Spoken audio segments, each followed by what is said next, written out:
कर सकते हैं ना। 2 बजे मेरा क्लास है।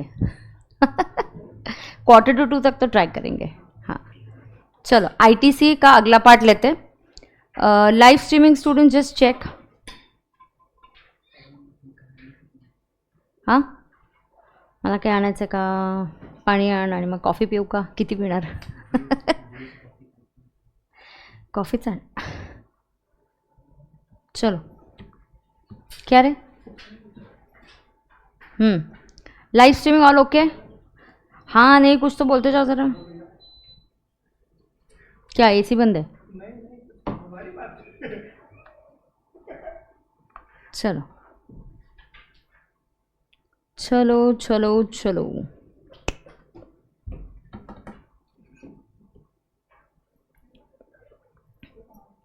तुम्हारा कॉस्टिंग कब तक चलने वाला है? बहुत है क्या कॉस्टिंग? कॉस्टिंग का भी सिलेबस बहुत है क्या? हाँ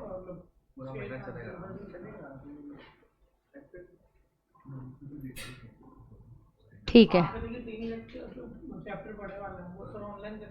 अच्छा रिकॉर्डिंग ठीक है। चलो मैं मार्जिनल ओके स्टार्ट करूँ क्या मैं? चलो रे, अपन ने क्या किया था कल? आईटीसी। वाह, आईटीसी के अपने को बचे हुए ये करना है ना, ब्लॉक क्रेडिट थोड़ा सा ही बचा है वो खत्म करती हूँ, फिर आईटीसी का स्टार्टिंग से प्रॉपर स्टार्ट करती हूँ। पहले ब्लॉक क्रेडिट खत्म किया मैंने, ठीक है।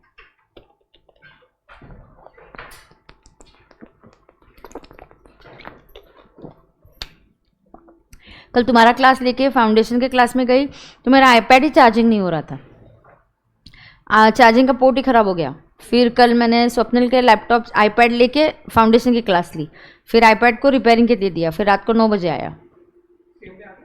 हाँ I told him I have a class you have to give me. नहीं गिव मी क्या रे, ऐसा थोड़ी होता है। बट मीनवाइल मैंने आनंद सर के पास एक एक्स्ट्रा था, आनंद सर का आईपैड मैंने रख लिया था कि नहीं आया रात को तो मैं सुबह कैसे लूँगी क्लास, बट हो गया, अब आ गया मेरा आईपैड। चलो अपन आईटीसी करने वाले हैं ना? यस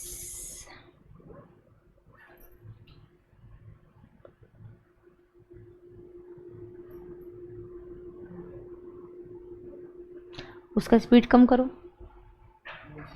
प्लीज़, आवाज़ आ रही है ना?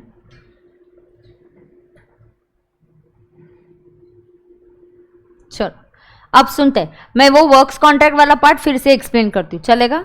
Yes let's start. Works contract वाले पार्ट में क्या आता है, लेट्स अंडरस्टैंड। अयो इसको क्या हो गया अभी?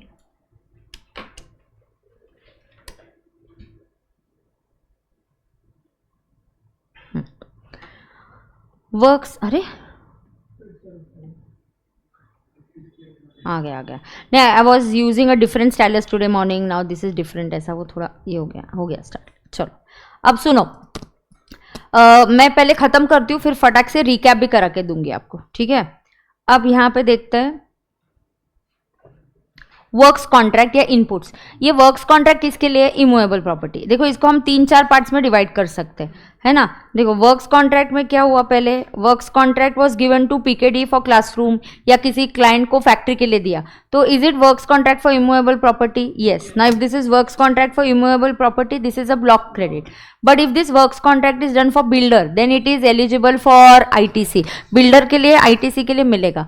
अगर यही वर्क्स कॉन्ट्रैक्ट का काम पीकेडी ने करवा के लिया फॉर रिपेयर्स, मैंने सिर्फ किसके लिए करवा के लिया? Repairs, then is it eligible for ITC? The answer is yes, it is eligible for ITC. Anything that's not capitalize in the books then it is okay. But repair ऐसा हुआ कि एज गुड एज मैंने reconstruction किया या मैंने एक और floor बना लिया, एक और रूम कंस्ट्रक्ट किया, then I will capitalize it. If I capitalize it then the inputs बोलो या कॉन्ट्रैक्टर का बिल बोलो। कभी कभी मैं कॉन्ट्रैक्टर के थ्रू इमूवेबल का कंस्ट्रक्शन करा सकती हूँ, कभी कभी मैं डायरेक्ट इनपुट्स खरीदूंगी बेटा, मतलब I will directly buy cement, concrete mixer. तो इसका जो भी इनपुट्स होंगे उसके ऊपर जो आईटीसी होगा वो क्या मिलेगा अपने को?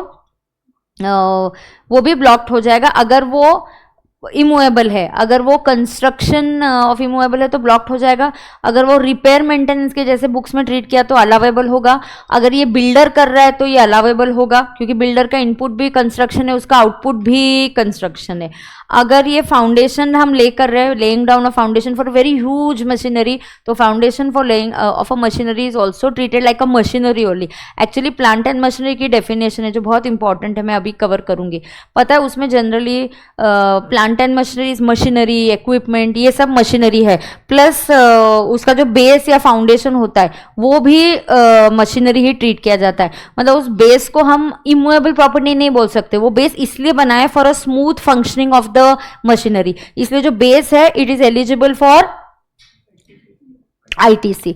और प्लांट एंड मशीनरी की डेफिनेशन में ये भी आता है, पाइपलाइंस होती है ना, pipelines laid outside the factory, it is not treated as plant and machinery, वो डेफिनेशन के बाहर होता है। तो अगर कुछ पाइपलाइंस ले डाउन की और उसके लिए आपको बिल आया, उस पर जीएसटी आया, तो उसके ऊपर वाले जीएसटी का सेट ऑफ नहीं मिलेगा। ठीक है, अब मैं आपको वो दिखाती हूँ। ये एग्जाम्पल 1, 2 एंड 3 सभी वर्क्स कॉन्ट्रैक्ट के लिए भी है, माने मैंने कॉन्ट्रैक्टर को दिया, प्लस यही सारे एग्जाम्पल्स इनपुट्स के लिए भी है। All of this is there for, ये सब के लिए आपको मिलेगा।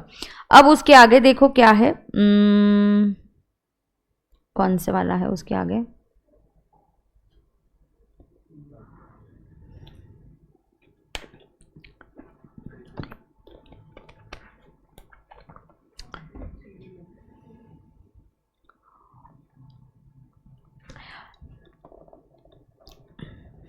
हाँ वर्क्स कॉन्ट्रैक्ट हो गया, इनपुट्स भी हो गया, तो we finish 8, we finish inputs. Okay, now inward supplies on which tax has been paid under composition, do we already know that? yes, तो आप उसके आगे ही वो लिस्ट में, या तो आप जहां लिस्ट बना रहे हो आप लिख सकते हो कि any inputs from composition supplier is not eligible for ITC. क्या लिख सकते हो? Any inputs from composition supplier is not eligible for ITC.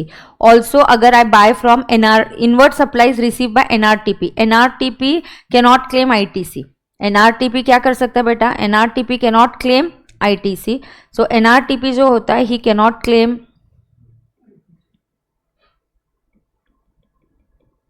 NRTP क्या नहीं कर सकता? NRTP cannot claim ITC. Now NRTP will not be able to claim ITC, but if he imports any goods from outside India or he gets it here for using it for business, then he can claim ITC. Otherwise that NRTP cannot claim ITC. बरोबर है क्या?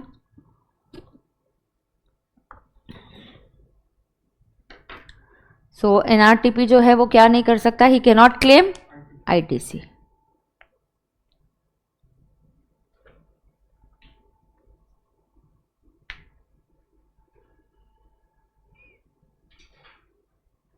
NRTP cannot claim ITC. सही है क्या? Yes, उसके बाद ये kind of मैंने आपको बोला था, हाँ, गुड्स और services use for personal consumption, goods that are stolen, goods that are distributed as free samples. अगर आपको याद होगा शेड्यूल 1 में जब मैंने सप्लाई का चैप्टर किया था, कौन सा चैप्टर किया था आपके साथ? सप्लाई। हमारे भी वैसे चैप्टर्स हो गए ना, we finish supply, we have finished VOS, TOS, charge of GST and ITC। हाँ, ITC हो गया और 3 चैप्टर्स हो गए हमारे। हाँ, ई-वे बिल भी हो गया, हाँ ई-वे बिल भी हो गया, तो we have finished almost like 9, we have around 15, so 5, 6। हाँ, TDS और TCS यूट्यूब पे हो गया, हाँ वही इसके लिए वो 3 हो गए, TDS TCS अकाउंट्स और POS। करेक्ट। मेरे बुक्स में शायद 14 चैप्टर्स होंगे, नहीं इसमें नहीं है, ये बुक में सब कुछ नहीं है, ये बुक में सब कुछ नहीं है। अभी कुछ जो थ्योरी वाला है अभी वो ब्रेन मैपिंग से शिफ्ट होकर अपने को नॉर्मल बुक्स में जाना पड़ेगा। हर एक चीज के लिए ब्रेन मैपिंग मतलब डिफिकल्ट होता है ना वो सब करना। Major chapters I have brain mapping.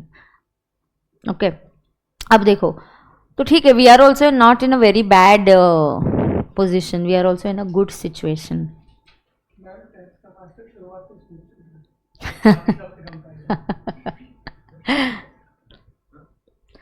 मेरा सिलेबस भी बहुत ज़्यादा है ना यार, बट फिर भी अच्छा खासा हमने कवर किया है, मतलब we have covered it quite well. हो गया, आ रहा है ना, चलो अच्छी बात है।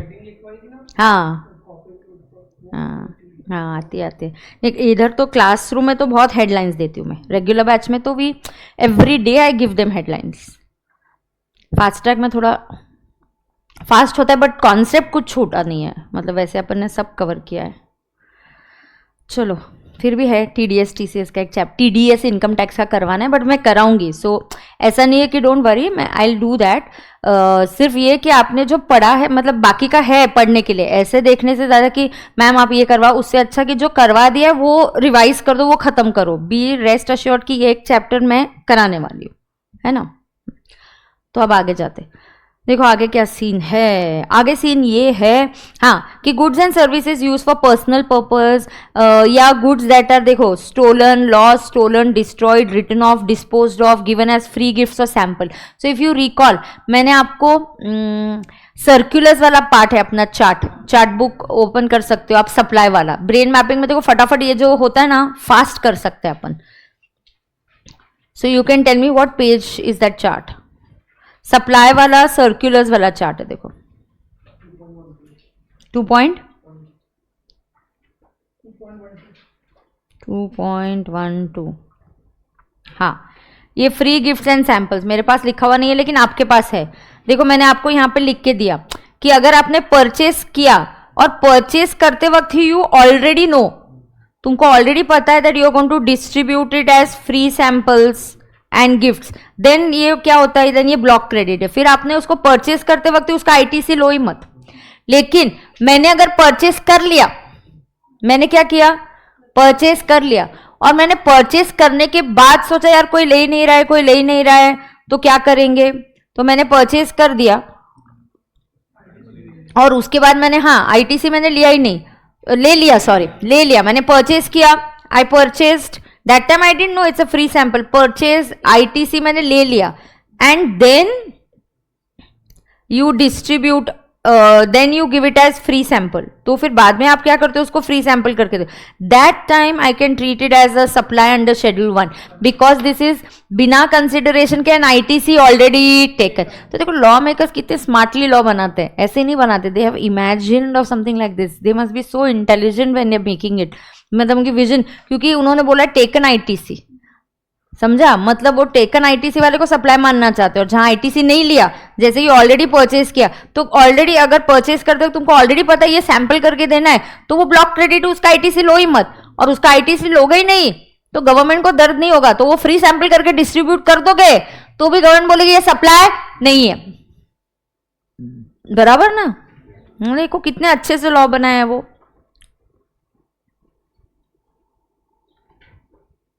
आगे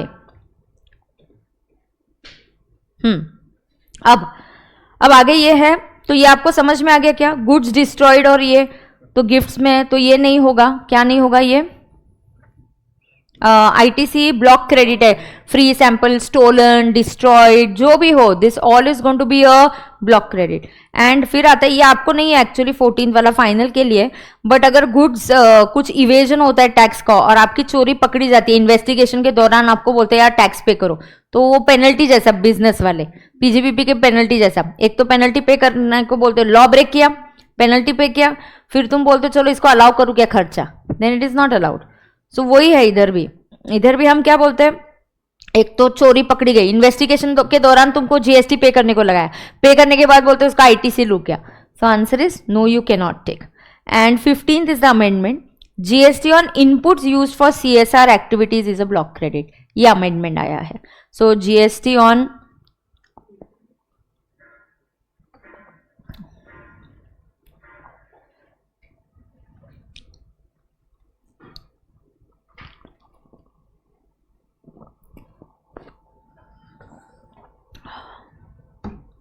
लिखा क्या,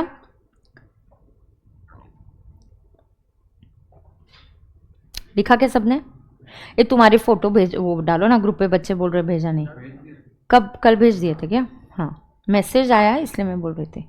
और उसको भी ऐड करने को बोलो, हेमंत को बोल दो, तुमको ऐड कर देंगे, है ना। डन है क्या, देखो उसके मैंने एग्जाम्पल दिए इधर पूरा, इनकम टैक्स एंगल से भी और GST एंगल से भी। So when you learn income tax GST simultaneously now it's very easy and I have taught you both, then it becomes easy for me also. जैसे कि CSR is a requirement as per section 135 of companies act. अगर मैंने CSR के तहत laptops दिए कितने 20 लाख के, और उस पर जीएसटी 2 लाख का है, तो एक मैंने लैपटॉप खरीदे 20 लाख के और फिर डोनेशन किया, तो क्या ये 20 लाख का खर्चा इनकम टैक्स में अलाउ होगा? Answer is no. Same like income tax, अगर 20 लाख का खर्चा नहीं अलाउ हो रहा है तो व्हाट अबाउट हिज जीएसटी, वो भी अलाउ नहीं होगा। GST paid on CSR activities, CSR expenses is a blocked credit, is a blocked credit. सही है क्या? देख लो किसी को कोई प्रॉब्लम है क्या? नहीं, कोई इशू नहीं है? Will you please pass my laptop bag, keep it behind, thank you thank you. बराबर है क्या? सबको सही है क्या ये?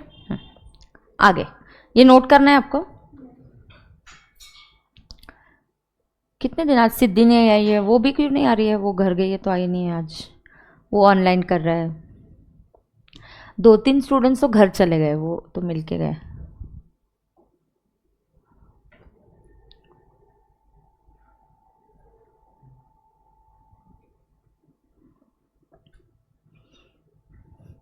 मैंने जो क्वेश्चंस का लेक्चर दिया वो कंप्लीट करो, वो 1 घंटे का भी नहीं है, 9 मिनट्स 27 ऐसे पार्ट्स में है, वो 3 पार्ट्स में है। अभी कंबाइन करके दिया है हेमंत ने, अभी शायद डाल दी हूँ मैं वो।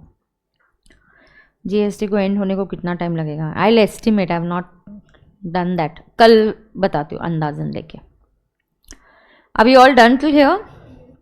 आगे ये बहुत इंपॉर्टेंट है, आपके नोट्स में ऑलरेडी है। What does plant, this is on page number 181. Plant and machinery includes means what? Apparatus equipment. तो apparatus equipment होगा तो उसका भी जीएसटी मिलेगा। प्लांट एंड मशीनरी का मिलता ही है आईटीसी। अब उसमें क्या बोला है? Machinery fix to earth by foundation और structural supports, so that is also a plant and machinery. And even the structure, foundation और स्ट्रक्चरल सपोर्ट भी मशीनरी माना जाएगा, तो इसलिए उसका जो बेस है foundation, foundation for that machinery, that is also treated as क्या है? वो भी क्या है? That is also machinery and it is eligible for ITC. वो भी एक मशीनरी है and it is eligible for ITC. बराबर है क्या? अब देखो, लैंड, बिल्डिंग और अदर सिविल स्ट्रक्चर ये नहीं है प्लांट एंड मशीनरी में। टेलीकम्युनिकेशन टावर भी नहीं है। And pipelines laid outside the factory, ये इंपॉर्टेंट है। जो मशीनरी नहीं है उसका आईटीसी नहीं मिलेगा। जो मशीनरी नहीं है तो ए, बी एंड सी, ये जो लैंड है A, B and C, this is not plant and machinery. And because it is not plant and machinery, no you can claim या नो आईटीसी। लैंड का आईटीसी कुछ सवाल ही नहीं आता, लैंड पे जीएसटी लगता ही नहीं है। टेलीकम्युनिकेशन टावर पे भी नहीं। टेलीकम्युनिकेशन टावर बनाने के लिए जो भी आपको लगा होगा इनपुट्स या जो है, उसका भी आईटीसी क्या होगा? ब्लॉक क्रेडिट होगा, वो भी अलाउड नहीं है। I took inputs for constructing telecommunication, no ITC. Pipelines laid outside the factory, no ITC. इस पे एक आध बार क्वेश्चन आया, पाइपलाइंस लेड आउटसाइड। बराबर है क्या? सही है क्या? किसी को कोई प्रॉब्लम है क्या? तो ये क्या हो गया? अच्छा, अब ये एग्जाम्पल्स है कुछ, कहाँ आईटीसी मिलेगा नहीं। आप ये सॉल्व करके लाओगे क्या कल? तो मैं होमवर्क में फिर फटाफट डिस्कस करूंगी। Will you do this for homework? Homework is what? ITC मिलेगा या नहीं मिलेगा। अब मैं एक रिकैप करा के देती हूँ फटाफट, कौन सी चीजों पे आईटीसी मिलेगा और आईटीसी नहीं मिलेगा। Let me give you a quick recap.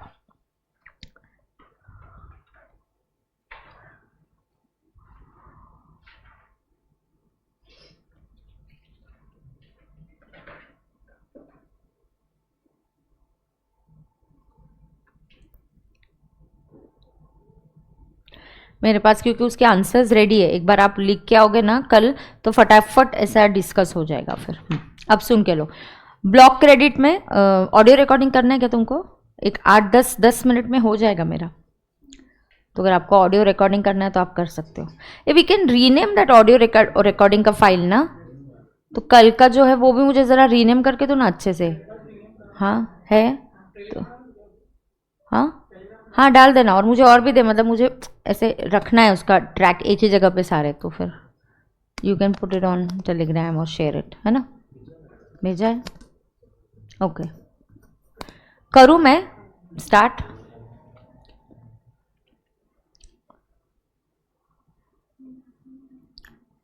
क्या हो गया? हाँ क्या? डन? Let's start.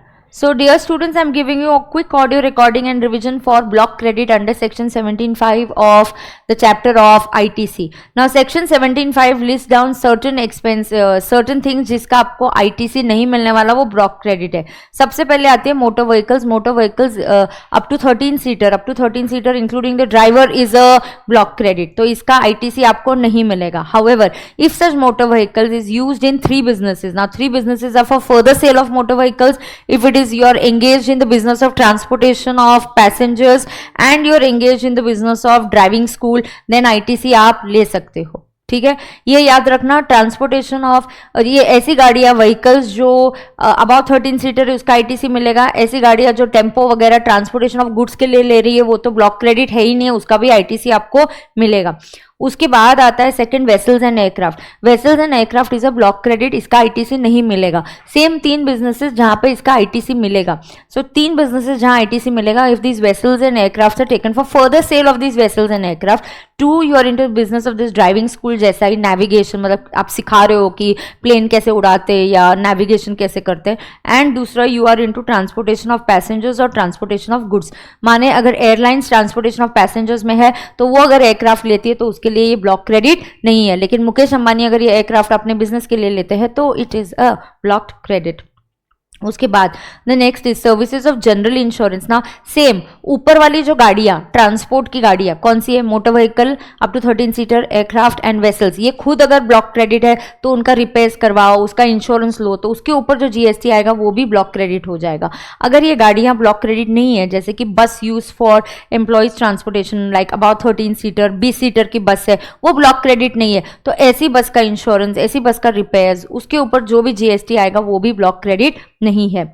अब ये हो गया थर्ड पॉइंट. अब fourth point, food beverages outdoor catering. Food beverages outdoor catering, beauty treatment services, cosmetic and plastic surgery is a block credit. तो अगर एसपीसी ने या रिलायंस इंडस्ट्रीज ने कुछ ऐसा ही ऑफिस काम के लिए कुछ फंक्शन था और वहां पे खाना मंगाया और केटर का बिल आया, then it is a block credit. So food beverages catering is a block credit. Beauty treatment is a block credit. So Deepika और Salman Khan does plastic surgery, cosmetic surgery, hair transplant, it is going to be a block credit. Also remember, but food beverages and outdoor catering में ये याद रखना, अगर the input service is used to provide the same output service then it is eligible for ITC. मतलब एक caterer दूसरे caterer से outsource करता है, तो जब एक केटरर दूसरे केटरर को बिल देगा तो मैं ITC ले सकती हूँ क्योंकि मेरा इनपुट भी केटरिंग और मेरा आउटपुट भी केटरिंग है.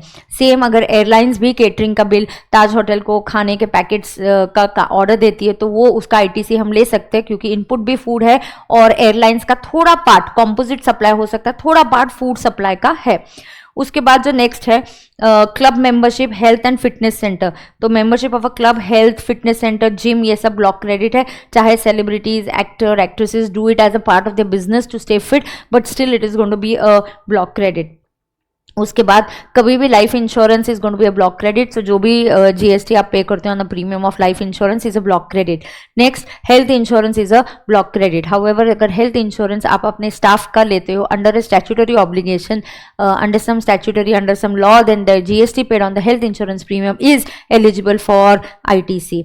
उसके बाद renting of motor vehicles, vessels and aircraft, वही ट्रांसपोर्टेशन वाली गाड़ियां, वो खरीदी तो भी ब्लॉक क्रेडिट है, उसको रेंट पे लिया तो भी ब्लॉक क्रेडिट है. बट यहाँ ऐसे कोई नंबर नहीं है कुछ भी. Hiring of motor vehicles, vessels and aircraft is going to be a blocked credit. हाँ, तो मुकेश अंबानी ने जियो वर्ल्ड का कुछ फंक्शन था इसीलिए गाड़ियां रेंट पे ले ली, तो उनको जो बिल आएगा उसके ऊपर जो जीएसटी आएगा it will B a block credit. लेकिन अगर खुद मेरा काम रेंटिंग ऑफ मोटर व्हीकल और मैंने किसी और से ये इनपुट सर्विस ली, रेंटिंग की ही, और मेरा इनवर्ड भी रेंटिंग है, आउटवर्ड भी रेंटिंग है, then it is eligible for ITC. So inward services use to provide the same outward services will be eligible for ITC.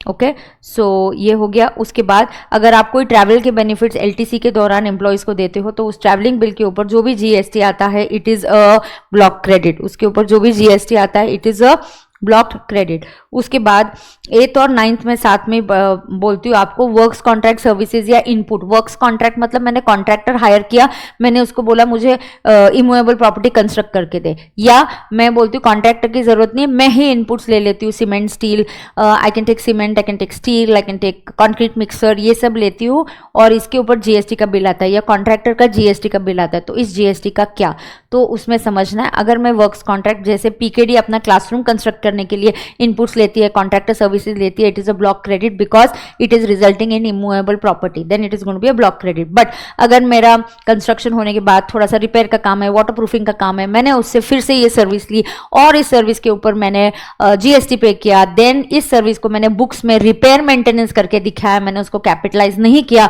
Then इसके ऊपर का जो भी GST it is eligible for ITC. माने अगर कॉन्ट्रैक्टर की सर्विसेज को मैं कैपिटलाइज करती हूँ, बुक्स में इमूवेबल प्रॉपर्टी दिखाती हूँ, तो ITC is a block credit. I show it as repair maintenance, it is eligible for ITC. उसके बाद अगर ये कॉन्ट्रैक्टर की सर्विसेज या इनपुट की सर्विसेज एक बिल्डर लेता है तो it is eligible for ITC because his input is also construction and his output is also construction, then this is not a block credit, it is eligible for ITC. Also I may take these services for constructing a foundation or a base for a plant and machinery so that it can be fixed to the land for its better and smooth functioning. तो ये जो foundation ले करते हैं उसके लिए अगर contractor और इनपुट सर्विसेज ली then it is eligible for ITC. Right, so ये हो गया आपका वर्क्स कॉन्ट्रैक्ट और ये हो गया आपका इनवर्ट सप्लाईज. उसके बाद एनी इनवर्ट सप्लाईज जो आपने कॉम्पोजिशन सप्लायर से खरीदी है तो it is not eligible for ITC.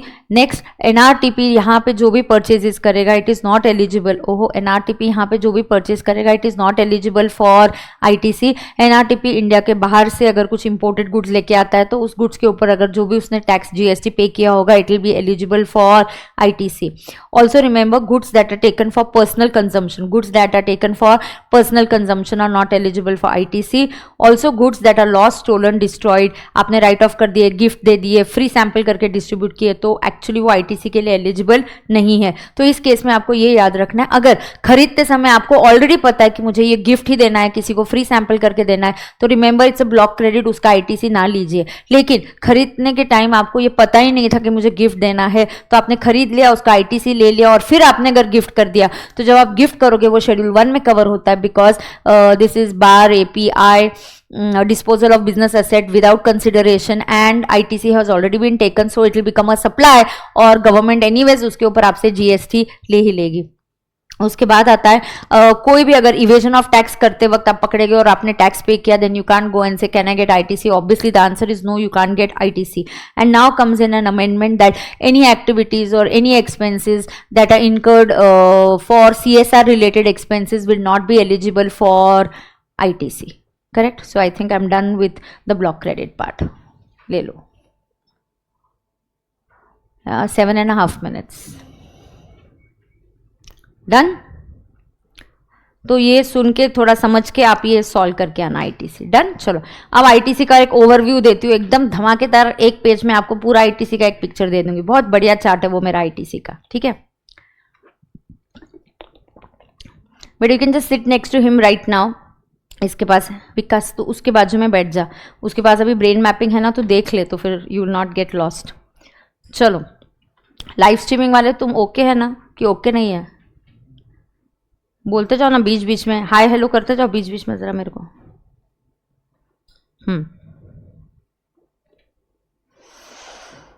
All right, let me open ITC. ITC का मास्टर चार्ट है, मैं पहले वो दिखाती हूँ आपको. टीओएस वीओएस तो इजी है ना, क्या रे? ये जीएसटी को छोड़ने का नहीं है, भूलने का नहीं है अभी, आज से लेके एग्जाम डेट तक. इनपुट टैक्स, ओके मैं बताती हूँ. और ये master chart, perfect. C5(1) and C5(2).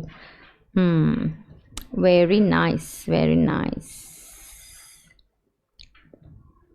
Best है. चलो सुनते, बेसिक से स्टार्ट करती हूँ आईटीसी का. कल आपको ऑफकोर्स बताया था लेकिन फिर भी बता देती हूँ. Right, so you all are coming on brain mapping 5.1. क्या यही चार्ट है क्या आपका बेटा सबका? Chart number 5.1. परफेक्ट, ठीक है, चलो देखते हैं बेसिक्स ऑफ आईटीसी। आपको पता है आपका जो आउटवर्ड है और आउटवर्ड पे हम आउटपुट टैक्स देते हैं। तुमको पता है क्या, गवर्नमेंट हमेशा तुम्हारे आउटवर्ड आउटपुट पे फोकस करती है। ये तुम्हारा सेल कितना हुआ, चलो चलो इधर आओ, उतना टैक्स पे करो।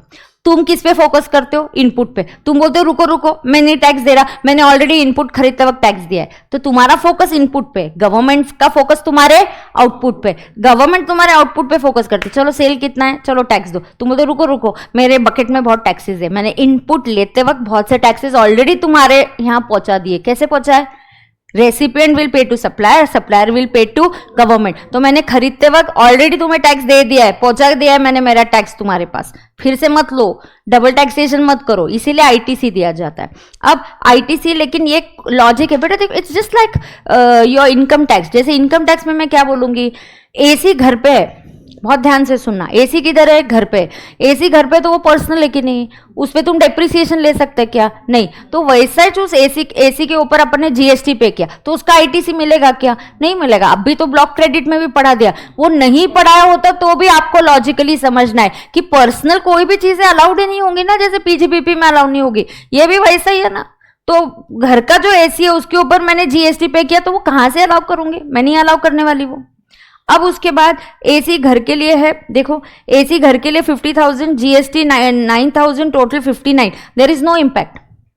बट वही मैंने घर के एसी का रिपेयर किया है और उसके ऊपर 900 का जीएसटी पे किया, again no impact because this is relating to house, personal है। ये लिखा हुआ है क्या आपके पास ऐसा, ठीक है। लेकिन वही एसी मैंने किसके लिए लिया, बिजनेस के लिए। तो अब क्या होगा, अब very important, you capitalise 50 and 9,000 का तुमने क्या लेना चाहिए, आईटीसी। अच्छा किसी ने गलती कर दी और कैपिटलाइज ही 59 कर दिया तो फिर आईटीसी नहीं मिलेगा, आईटीसी नहीं मिलेगा क्योंकि there is a section which say 16(3), it is not block credit, there is a section which is 16(3) और वो सेक्शन क्या बोलता है, either you claim depreciation or you claim ITC। एक ही खर्चा दो बार क्लेम होगा क्या, तो आइदर तुम क्या करो, technically I tell you what is correct, 50,000 को कैपिटलाइज करो, 9,000 का आईटीसी ले लो। वो डेप्रिसिएशन लोगे तो वो टुकू टुकू टुकू मिलता है, अभी आईटीसी लोगे तो तुरंत 9,000 मिल जाएगा। हाँ तो प्लीज अंडरस्टैंड, एसी मैंने एसी घर के लिए लिया तो नो इम्पैक्ट, ना तो इनकम टैक्स का डेप्रिसिएशन आएगा, ना रिपेयर का खर्चा अला होगा। ये रिपेयर का खर्चा भी पीएनएल में नहीं आएगा, पीएनएल में नहीं आएगा क्योंकि ये पर्सनल है। हाँ तो इनकम टैक्स में जैसे वो भी खर्चा नहीं आएगा, यहाँ जीएसटी में भी आईटीसी नहीं मिलेगा। वही अगर मैंने बिजनेस के लिए लिया, एसी 50,000 का है तो यार उस एसी 50,000 को तुम कैपिटलाइज करो and now you can claim depreciation on 50,000। चलो तुमको वैसा नहीं करने का है तो तुम्हारे पास दो ऑप्शन है, तुम कैपिटलाइज करो 50 + 9, 59। अयो कितना कैपिटलाइज करोगे, अभी वो सिखाने वाली हूँ तुमको, वो section 16(3). You capitalize 59, then you can claim depreciation on 59, देन 9,000 का आईटीसी नहीं मिलेगा। अरे दो बार खर्चा कैसे अलाउ करेंगे, डेप्रिसिएशन क्या होता है, खर्चा ही होता है। मैंने 50 लाख की मशीनरी खरीदी, अरे वो तुरंत अलाउ नहीं करते, उस 50 लाख को टुकू टुकू टुकू करके थोड़ा थोड़ा अलाउ करते ना। डेप्रिसिएशन इज नथिंग बट खर्चा ओनली। अब और यू हैव अ ऑप्शन कि you capitalise 50 and you claim depreciation on 50 and वो 9,000 का क्या करूं, आईटीसी ले लो, ITC on 9,000 you take it, this is a better thing. ये क्वेश्चन आईसीए का बहुत फेवरेट है। A capital asset was there, a bill of capital asset and 10 lakh का बिल था, 1 लाख का जीएसटी था, अकाउंटेंट ने पूरा वैल्यू इंक्लूडिंग जीएसटी कैपिटलाइज कर दिया, तुमको आईटीसी मिलना ही नहीं वाला है। आपको इधर आईटीसी मिलेगा या आपको डेप्रिसिएशन मिलेगा, दोनों कैसे मिलेगा बताओ। कौन सा सेक्शन है ये, 16(3). पूरा अभी मैं सेक्शन 16 से स्टार्ट करने वाली हूं। अब मैंने रिपेयर किया, बेटा ध्यान से सुनो, ये जो मैंने रिपेयर किया, अयो ये रिपेयर किधर जाएगा, पीएनएल में जाएगा, ये अलाउ होगा। मैम वो एसी घर पे था उसका रिपेयर अलाउ नहीं किया, वो पर्सनल था, ये बिजनेस यूज है। अब रिपेयर वाले ने 900 रुपया जीएसटी के बिल में ऐड किया, अयो इसका भी आईटीसी मिलेगा। My inputs can be anything. My inputs can be capital goods, can be services, can be raw material, revenue goods also. So my input can be AC, my input can be Fevicol का डब्बा, my input can be कपड़ा, shoes का अगर manufacturing है तो leather मेरा input है, फेविकॉल है, बॉक्सेस है, जो भी मेरे इनपुट्स है, फिर मेरी ऑडिट फीस भी इनपुट है, मेरे जो भी इनपुट्स है उसका मुझे आईटीसी मिलेगा, मिलेगा कि नहीं मिलेगा? हाँ, अब आपको ये भी समझना है, क्योंकि मैं अकाउंटिंग के हिसाब से, आपने ये नोट कर लिया क्या? ये बेसिक है। हाँ, कुछ चीज़ों को ब्लॉक क्रेडिट होता है, नहीं मिलता है, तो हम आईटीसी नहीं लेते, करेक्ट है? आज होगा, अभी मैं थोड़ा गुड टाइम भी है। Major part of ITC I will complete today, major part of ITC. आ गया क्या यहाँ तक आपका? वो आ गया क्या? अब सुनो, यहाँ तक आ गए सब? अब देखो आगे आपको क्या करना है। GSTR 1 IFF, introduction of GST का कुछ तो नया आया, new 14A 15A tables GST में अब भी आया नोटिफिकेशन, ठीक है। हाँ, अब सुनो, let's understand. Then there is a section, it defines what is input tax. Very simple, what is input tax? It's a tax on your inputs. बहुत ध्यान से सुनना, बहुत ध्यान से सुनना। तुमको पता है क्या? अपना ऐड है वन नेशन वन टैक्स। अयो, अपना जीएसटी का ऐड क्या है? वन नेशन वन टैक्स चाहिए, बहुत इंपॉर्टेंट है। आईजीएसटी का सेट ऑफ मिलता है, बहुत इंपॉर्टेंट है। One nation, one tax, very important. First, if I was buying from other states, I was paying CGST, Central Sales Tax. I was not getting set off. But now IGST का मुझे set off मिलेगा क्या? हाँ, बिल्कुल मिलेगा। मिलेगा क्या? बिल्कुल मिलेगा। अब सुनना, input tax. Now what is this input tax? It is tax on the inward, जो भी मेरा परचेजेस है, ये माई इनपुट्स, ये जो भी, it's a tax on inputs. बेटा, my inputs can be what? My inputs can be capital goods, my inputs can be raw material, my inputs can be services.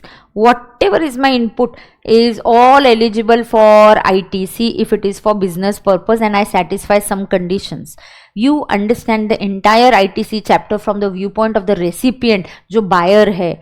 There is a supplier and there is a recipient. ITC का पूरा chapter किसके view point से समझते हैं? Recipient के view point से। जो ITC ले रहा है तो हम उसको बोलते हैं कि कब कब ITC मिलेगा, कौन सी चीज़ों पे नहीं मिलेगा, क्या डॉक्यूमेंट होने चाहिए, कौन से इनपुट टैक्स का किसके अगेंस्ट सेट ऑफ करोगे। तो ये हम उस रेसिपिएंट को बता रहे हैं। समझ में आ रहा है क्या? नाउ टैक्स ऑन इनवर्ड, ये क्या है? आपका सप्लाई। अब जरा सोचो ना, मैं परचेस कर रही हूँ, कहाँ से परचेस कर सकती हूँ? Within the state. तुम पहले सोचो, I can buy from within the state. बेटा, if you buy from within the state I will pay which taxes? CGST, SGST। तो ये मेरी बकेट है, ये मेरा बकेट है। बकेट में क्या जाएगा? CGST जाएगा, SGST भी होगा। बकेट में सब कुछ है, लेकिन सब कुछ का अलग अलग डिपार्टमेंट है, कंपार्टमेंट है, ये सब मिक्स नहीं कर सकते अपन। Maintain CGST separately, maintain SGST separately, maintain IGST separately. Now my input is when I buy goods within the state. If I buy goods within the state, superb, CGST, SGST। You buy outside the state, you will get IGST। इसका भी ITC मिलेगा, इसका भी मिलेगा।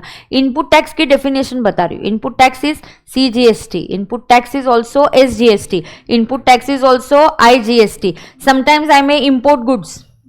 BCD का ITC cross किया है, but IGST का ITC टिक किया है। तो ऐसे इंपोर्ट्स पे IGST पे करते हो, उसका भी सेट ऑफ मिलेगा क्या? हाँ, मिलेगा। इंपोर्ट्स पे, गुड्स पे पहले लगता था BCD प्लस CVD को हमने काट दिया। इंपोर्ट्स पे अपने को क्या लगता था पहले? BCD प्लस CVD सब्ज्यूम हो गया। फिर कौन सा टैक्स आ गया? IGST।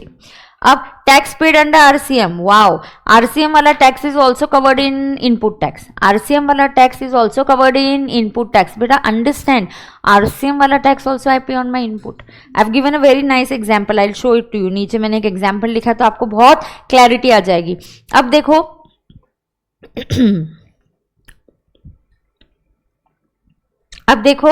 Tax paid under RCM कहाँ आता है? मैंने कौन से सेक्शंस पढ़ा है तुमको? 9394। I taught you 9394। Yes, it's 9394 of the CGST। वैसे ही 5354 इज IGST, सेम। अरे सुनो ना, मैंने legal services within Maharashtra ली तो CGST, SGST। What if I take legal services from Delhi? Then it is IGST। तो लीगल सर्विसेज दिल्ली से भी लोगे तो RCM में ही आएगा। तो RCM की सेम सर्विसेज है। IGST में जो पता है हमारी जो 16 सर्विसेज है प्लस 3-4 और इंपोर्ट वाली, तो IGST के RCM की सर्विसेज बन जाती है। तो I can have the RCM tax under 9394, I can have the RCM tax under 5354, 5354 is IGST act, और I can have RCM under UTGST। UTGST का भी एक्ट है which is 7374। Do you all know I have 1 CGST act? How many? 1 CGST act. I have 31 SGST acts. How 31? 28 states plus 3 union territories which are having legislature. ऐसा कुछ part मैंने आपको basic का पढ़ाया नहीं है, I didn't start with basics of course for fast track, but उसमें से 3-4 चीजें आपको पता होनी चाहिए, तो मैं आखिरी में वो बताने वाली हूँ, मुझे ध्यान में है। तो 3 यूनियन टेरिटरीज जहां पे लेजिस्लेचर है, मतलब लेजिस्लेचर मतलब इलेक्शन होता है, तो दिल्ली यूनियन टेरिटरी है, फिर भी उधर इलेक्शंस होते हैं। दिल्ली, चंडीगढ़ एंड जम्मू कश्मीर। जम्मू कश्मीर अभी विथ लेजिस्लेचर है, यूनियन टेरिटरी विथ लेजिस्लेचर होने वाला है। तो ये 3 जगह, अभी जम्मू कश्मीर का ब्रेकअप हो गया, जम्मू कश्मीर का ब्रेकअप हो गया, Jammu Kashmir with legislature UT बना और लद्दाख विदाउट लेजिस्लेचर यूटी बना। हमारे पास टोटल 8 यूनियन टेरिटरीज है। कितनी यूनियन टेरिटरीज है? 8। देखो वी हैव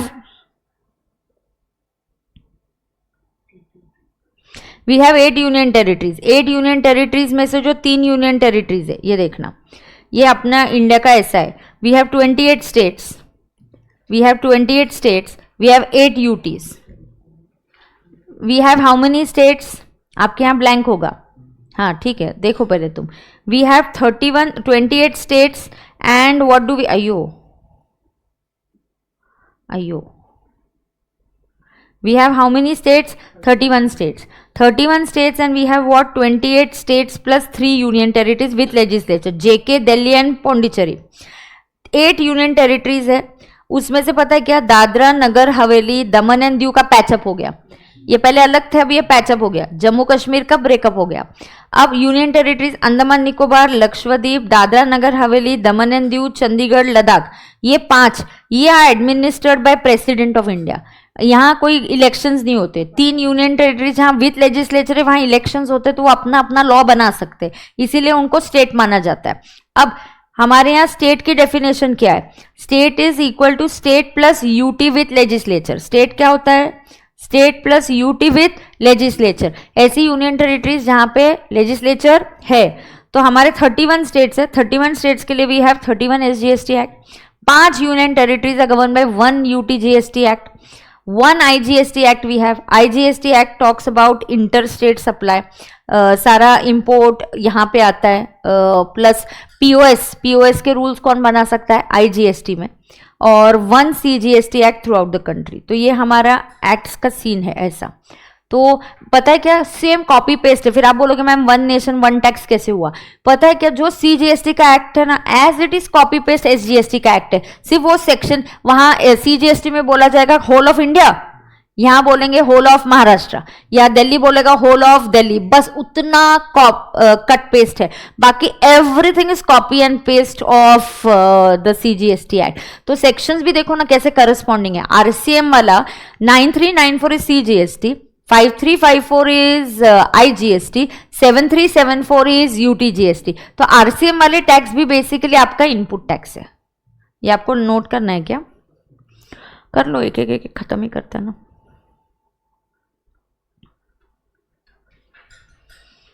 IGST का चैप्टर वेरी इजी।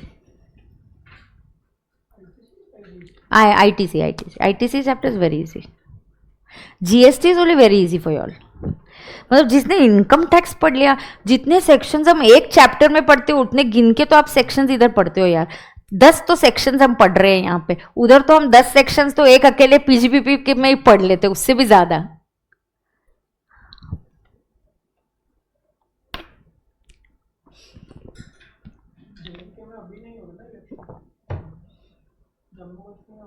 नहीं हो रहे, दे स्टार्ट करेंगे स्टार्ट। उसको बिना लेजिस्लेचर देते तो लोग नाराज हो जाते ना, बोलते वक्त तो उसको विथ लेजिस्लेचर ही, उनको आदत थी ना वहाँ पे गवर्नमेंट को अपना इंडिया। स्टार्ट करो, हाँ लद्दाख को अलग किया और इसको अलग किया, पर अच्छा किया।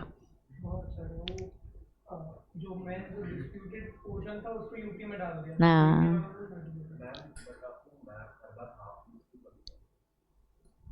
क्या मैप ये गलत वाला है क्या?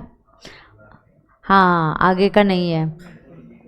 हाँ अभी मेरा स्टाफ बनाता है, I don't sit and do it no.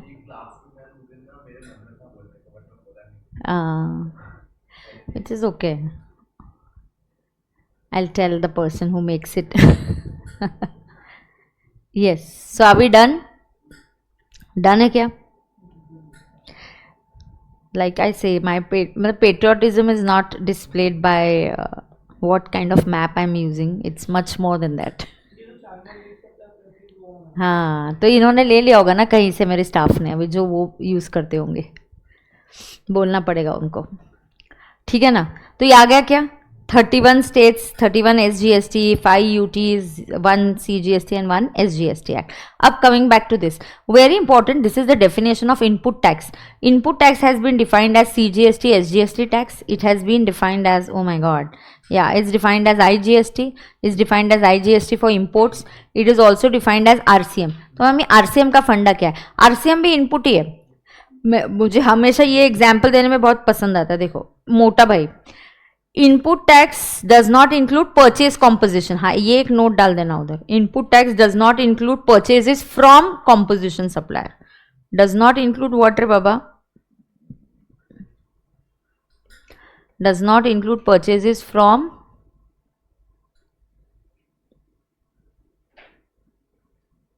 Composition supplier.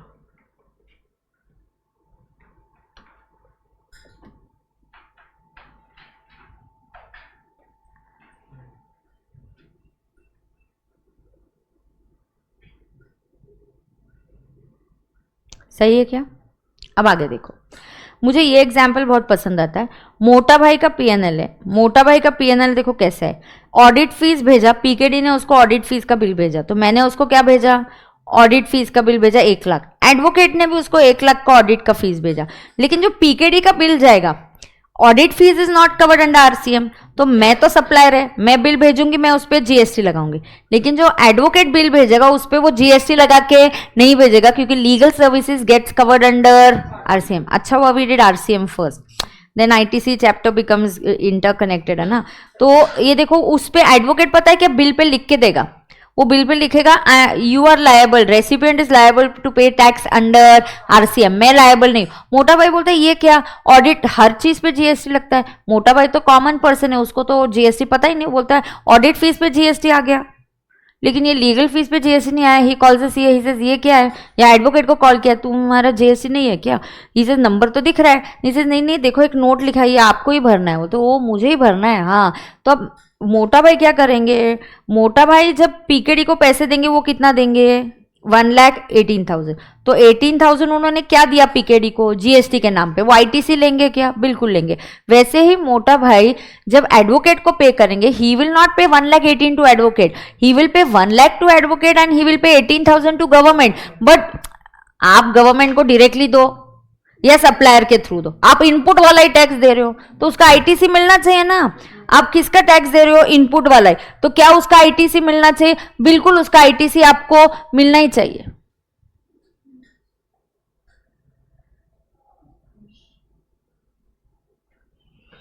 तो देखो 18,000 मोटा भाई गवर्नमेंट को आरसीएम का टैक्स डायरेक्टली देगा और मोटा भाई can claim ITC.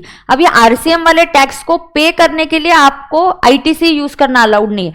Government expect करती है मोटा भाई से कि आप 18,000 कैश में आके दे दो हमको, आईटीसी बकेट मत यूज करो। ये टैक्स पे करने के लिए आपने क्या यूज नहीं करना चाहिए? बकेट नहीं यूज करना चाहिए। वो मैं और डिटेल में आपको बताऊंगी, लेकिन ये हो गया क्या, ये आपका इनपुट टैक्स है। तो इनपुट टैक्स का आरसीएम हम क्लेम कर सकते हैं, इनपुट टैक्स का आरसीएम हम क्लेम कर सकते हैं। हाँ इनपुट टैक्स का, हाँ इनपुट टैक्स का हम, मैंने कुछ तो गलत बोला क्या? ओके अच्छा सॉरी, जो इनपुट टैक्स है जिस पे हम टैक्स आरसीएम के अंडर गवर्नमेंट को पे करते हैं उसका आईटीसी हम क्लेम कर सकते हैं। ओके सो जो इनपुट्स है मेरे उसके ऊपर मैं टैक्स पे कर रही हूँ गवर्नमेंट को आरसीएम के under, can I claim ITC? Yes I can.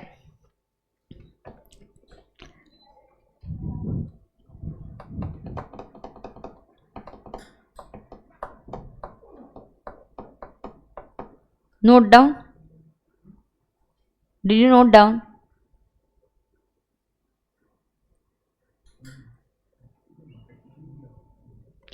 ये कर लिया क्या note?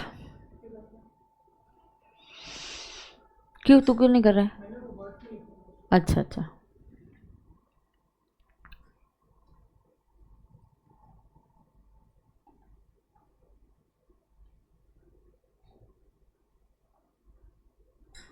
Should I go ahead?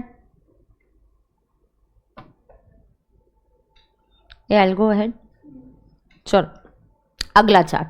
अभी आप लिखना मत, मुझे अगले चार्ट में आपको पूरा एक ओवरव्यू देने दो कि इस चैप्टर में मैं क्या क्या क्या क्या पढ़ाने वाली, फिर डिटेल में पढ़ाऊंगी. ठीक है, 2-3 ही मेजर चार्ट है जो मुझे आपको यहाँ पे पढ़ाने हैं. ये वाला तो एक मेजर ही हो जाएगा. यही पता है कि मैं तुमको वो बुक्स में से पढ़ाती थी ना आईटीसी जीएसटी, तो पता नहीं अपन कब खत्म करते थे. It would have been very very time consuming. Going like this is easier for me, for you, for all of अस.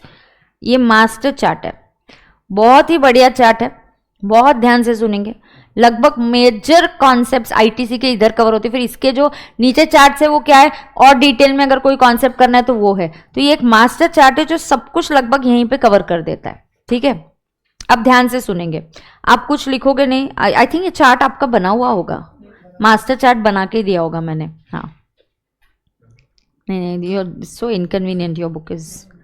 हाँ तुम्हारा भी वैसा है. So why they've done like that? ऐसा क्या हुआ? ऐसा ऐसा कौन करेगा वो प्रिंट आउट? तेरा कैसा है? अच्छा प्रॉपर है ना ऐसे. हाँ उसको लेटेस्ट वाला दिया तो that's what I am concern. इधर कैसा जाएगा अभी वो क्लास में, ऐसे ऐसे कैसे करेंगे इतना. ठीक है, अब सुनो आईटीसी का. आईटीसी के बारे में सब कुछ अच्छे से सुनना है, फोकस करो आप, ध्यान दो, एकदम इजी. सबसे पहले सेक्शन 16 और 17 बात करते हैं. इधर है ना 16, 17 और 18 है. 18 सेक्शन हमें है ही नहीं. हमें कौन से सेक्शंस पढ़ने? 16 और 17. 17 में से मैंने जो पढ़ाना था वो पढ़ा दिया. That was 17.5 and that was block credit. मतलब जो बकेट में नहीं डाल सकते उसका तो मैंने आपको 7.5 मिनट का भी क्विक ऑडियो रिकॉर्डिंग भी दे दिया है. ठीक है, कॉम्पोजिशन का भी दे दिया आपको. आते जाते कभी भी आप you know you are tired and you don't want to listen to these audio recordings once in a while, सुनते रहने का, तो फिर आप कोई और भी सब्जेक्ट कर रहे तो बीच बीच में सुनने का. So you stay in touch with the subject. Now 16.1 क्या बोलता है? सेक्शन 16.1 बहुत ध्यान से सुनना. सेक्शन 16.1 बोलता है कि only a registered person can claim ITC. तो व्हाट डज सेक्शन 16.1 से? 16.1 says that only a registered person can claim ITC.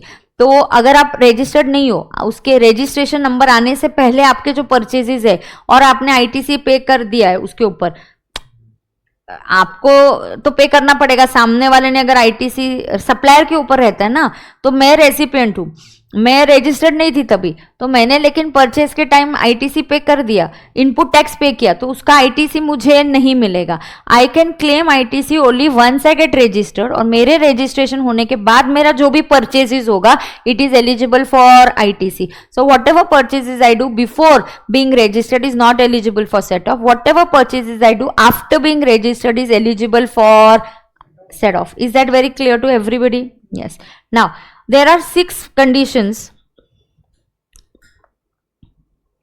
इसमें भी एक क्लैरिफिकेशन आया. ठीक है, पहले ये मेन बताती हूँ, फिर जहां मुझे अमेंडमेंट करना होगा तब मैं करा के दे दूंगी इधर ही तुरंत. Now there are certain conditions that you have to satisfy in section 16.3. Section 16.3 क्या बोलता है? आप देखो, आपको रेसिपिएंट के व्यू पॉइंट से सोचना है. आप रेसिपिएंट को क्या बोलते हो? आप बोलते हो रेसिपिएंट तूने अगर ये कुछ कंडीशन सेटिस्फाई कर दी तो तू आईटीसी ले सकता है. अब पहली कंडीशन क्या है? You must be in possession of the document. तो जो टैक्स पेइंग डॉक्यूमेंट होता है उसका तुम्हारे पास होना बहुत जरूरी है. You must have it on record. So आप भी अगर ऑडिट करने जाते हो, आप ऑडिट करने जाओगे, जब आपके क्लाइंट ने आईटीसी लिया होगा, you must check that is the bill there with him. अगर उसके पास बिल नहीं है और रिटर्न भरने में अभी भी टाइम है, तो उसको बोलो यार तू डुप्लीकेट मंगा ले. मेल पे मंगा ले चलेगा, लेकिन नहीं है तो technically I should not allow him to claim ITC. He must have it physically, he must have a record. Physically मतलब it can be a soft copy और it can be a hard copy, but he must have a copy of the tax paying document. So सबसे पहले you must have a document. Why do we say tax paying document and why do I not use the word purchase, only invoice? Because tax paying document can be anything. It can bill of supply पे तो नहीं मिलेगा.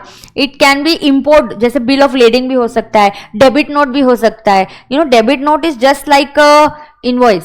तो debit note पे भी GST आए तो मैं उसका भी आईटीसी ले सकती हूँ. तो डेबिट नोट हो सकता है, इनवॉइस हो सकता है, रिवाइज टैक्स इनवॉइस हो सकता है, बिल ऑफ लेडिंग हो सकता है, आरसीएम वाले टैक्स पे आप खुद भी इनवॉइस रेज कर सकते हो. तो ये कुछ भी हो सकता है. तो that is why these are all eligible for ITC. मतलब ये सारे डॉक्यूमेंट्स आपके पास होना जरूरी है. अब तुम सुनो, तुम ऑडिट करने जा रहे हो, तुम्हारा क्लाइंट है, उसने आईटीसी ले लिया, तो पहला चेक करना पड़ेगा. चलो इसकी बिल की फाइल चेक करो. बिल्स है क्या? हाँ है. वाओ, बिल्स है. बिल्स के बाद आप चेक करो, इसको गुड्स और सर्विसेज मिल गए क्या? Receipt of goods and services. तो अब इस receipt of goods and services में कुछ कंडीशंस है और भी. तो आपको गुड्स भी रिसीव होना चाहिए और सर्विसेज भी रिसीव होनी चाहिए. इसमें 2 पॉइंट्स है. If you receive goods and services in installments, yes, अगर आपको इंस्टॉलमेंट में आ रहा है, आपने एकदम 1000 क्वांटिटी का ऑर्डर दिया, बिल आ गया, 1000 का बिल आ गया, बट गुड्स ही नहीं आए, गुड्स 500 ही आए, बचे हुए 500 गुड्स 3 महीने बाद आने वाले, तो you can claim ITC for entire 1000 3 months afterwards. You have to claim ITC on receipt of last installment of the goods. आप आईटीसी कब ले सकते हो? On receipt of last installment of the goods. So if I get goods in installment, अरे मुझे goods कैसे मिल रहे हैं? इंस्टॉलमेंट में. रिसीव में 2 पॉइंट्स है, रिसीव में 2 पॉइंट्स है. तो यहाँ आपको रिसीव में क्या पॉइंट्स याद रखने हैं? हाँ, तो रिसीव वाले इसमें आप तुरंत यहाँ पे एक छोटा सा स्टिकी नोट लगा के भी हम लिख सकते हैं, क्योंकि एक ही चार्ट पे आपका सब हो जाएगा तो बहुत बढ़िया है. देखो आपको ये याद रखना है कि अगर गुड्स की रिसीट है तो आपको 2 पॉइंट्स याद रखने. एक इंस्टॉलमेंट वाला कि अगर आपको गुड्स इंस्टॉलमेंट में मिलते हैं तो you have to claim ITC on receipt of the last installment. You must claim ITC on receipt of the last installment. हाँ, और आईटीसी के मैं आपको जो क्वेश्चंस है वो लेक्चर नहीं, आईटीसी का मैं आपके साथ ही करूँगी. इंपॉर्टेंट है तो उसमें और कुछ मुझे आपको टिप्स देना है, कुछ देना है, तो मैं आपके साथ ही करूँगी उसका लेक्चर. अब receipt of goods and services, तो ये इंस्टॉलमेंट में आया तो लास्ट इंस्टॉलमेंट के टाइम लेने का. दूसरा bill to ship to model. कौन सा model? Bill to ship to model. तो bill to ship to model में क्या होता है? एक मिनट रुको. हाँ, इधर आ गया. देखो सम इंपॉर्टेंट पॉइंट्स में लिखा हुआ ही है, मैंने वही बोला, ऐसा होगा नहीं, मास्टर चार्ट है तो सब आएगा. मास्टर चार्ट में देखो some important points. If goods are received in instalment, ITC is available on receipt of last instalment. नीचे second point, bill to X ship to Y model, it is allowed for goods and services also. Now what is happening here? There is Baburao. Now Baburao क्या कर रहा है? Baburao is sending, Baburao has placed order on Raju. तो राजू क्या कर रहा है? Raju is sending the invoice. Billing किसको किया? बाबूराव को. इनवॉइस यहाँ पे आया, बाबूराव ने ऑर्डर प्लेस किया. अब ऑर्डर प्लेस करने के बाद राजू को क्या करने का है? गुड्स का डिलीवरी. तो राजू से कि हाँ बाबूराव मेरे पास गुड्स है, भेजता हूँ. किधर आपको भेजना है? इधर नहीं, मेरे पास मत भेज. You can send this goods to, so I have to deliver the goods to Shyam. तो मैं गुड्स किसको डिलीवर करती हूँ? शाम को. अब बाबूराव के यहाँ तुम ऑडिट करने गए, तुम बाबूराव के ऑडिटर, तुम बाबूराव को बोलते गुड्स किधर है? बोलते आए नहीं मेरे पास. क्यों? क्योंकि कंडीशन है टैक्स पेइंग डॉक्यूमेंट. हाँ, ही सेज ये लो इनवॉइस है मेरे पास. Then you say goods should be received. इसे गुड्स मेरे पास रिसीव ही नहीं हुए. Goods were received by third party. Goods were received by third party. तो when the goods are receive by third party मतलब अंडरस्टैंड, बिल टू, बिलिंग हुआ बाबूराव को और शिपिंग हुआ शाम को. Billing to X and shipping to Y somebody else. Billing to Baburao, shipping मतलब goods का shipping किसी और को हुआ. Here also it is deemed और assume that goods are receive by Baburao and he is eligible for claiming ITC. This is allowed. So bill to ship to model is allowed not only for goods but it is also allowed for G and S. तो ये जी के लिए भी allow होगा और S के लिए भी अलाउ होगा. सही है क्या? तो गुड्स ये किसके लिए अलाउ होगा? जी के लिए भी अलाउ होगा और एस के लिए भी अलाउ होगा. So bill to ship to model, it is allowed for G and it is allowed for S. ये सही है ना, सबके लिए अलाउ होगा। ये bill to ship to model है, ये जी के लिए भी अलाउ होगा और ये एस के लिए भी अलाउ होगा। किसी को कोई डाउट है क्या इधर? नहीं। तो ये दोनों के केस में होगा। ये कौन सा हो गया? गुड्स रिसीव होने चाहिए। उसके बाद सुनो, ये 5-6 पॉइंट्स एकदम ध्यान से सुन के लेने का। सबसे पहले I should have the tax paying document, कि बाबा तुमने परचेज किया। डॉक्यूमेंट ही नहीं, गुड्स किधर है, सर्विसेज किधर है। I should receive, claim ITC. I receive it after 2 months, then you claim ITC after 2 months. If I don't receive, somebody else receives, चलेगा चलेगा। Bill to ship to model is allowed. तो receipt of G और receipt of S होना चाहिए। उसके बाद मैंने tax किसको दिया? अभी हम राधे के व्यू पॉइंट से बात करेंगे। किसके व्यू पॉइंट से बात करेंगे? राधे। राधे हमारे लिए रेसिपिएंट है और मोटा भाई हमारा सप्लायर है। मोटा भाई हमारा सप्लायर है और राधे हमारा रेसिपिएंट है। राधे ने पेमेंट किया मोटा भाई को, मोटा भाई should pay to the government. That mean supplier should pay the tax to the government. Supplier ने क्या करना चाहिए? He should pay the tax to the government. So supplier you better pay tax to the government.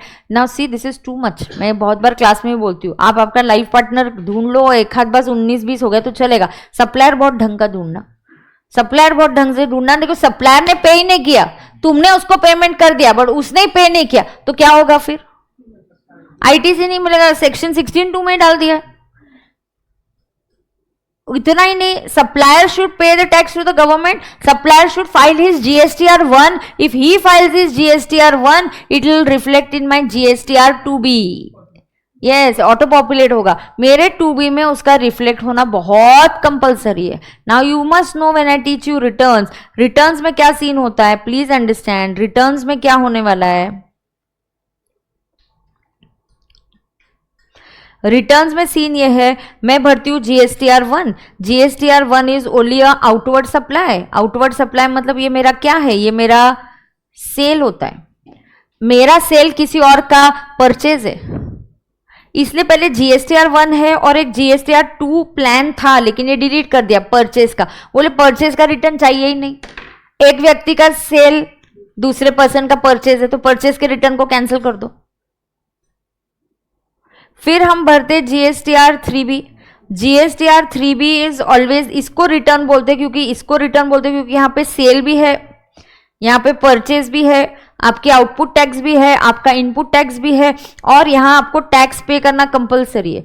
This is not like a income tax return where it is okay if I pay the income tax, I don't pay the taxes, but in GST में payment of taxes is compulsory. 3B गया मतलब payment हुआ है। 3B बिना payment के upload ही नहीं होता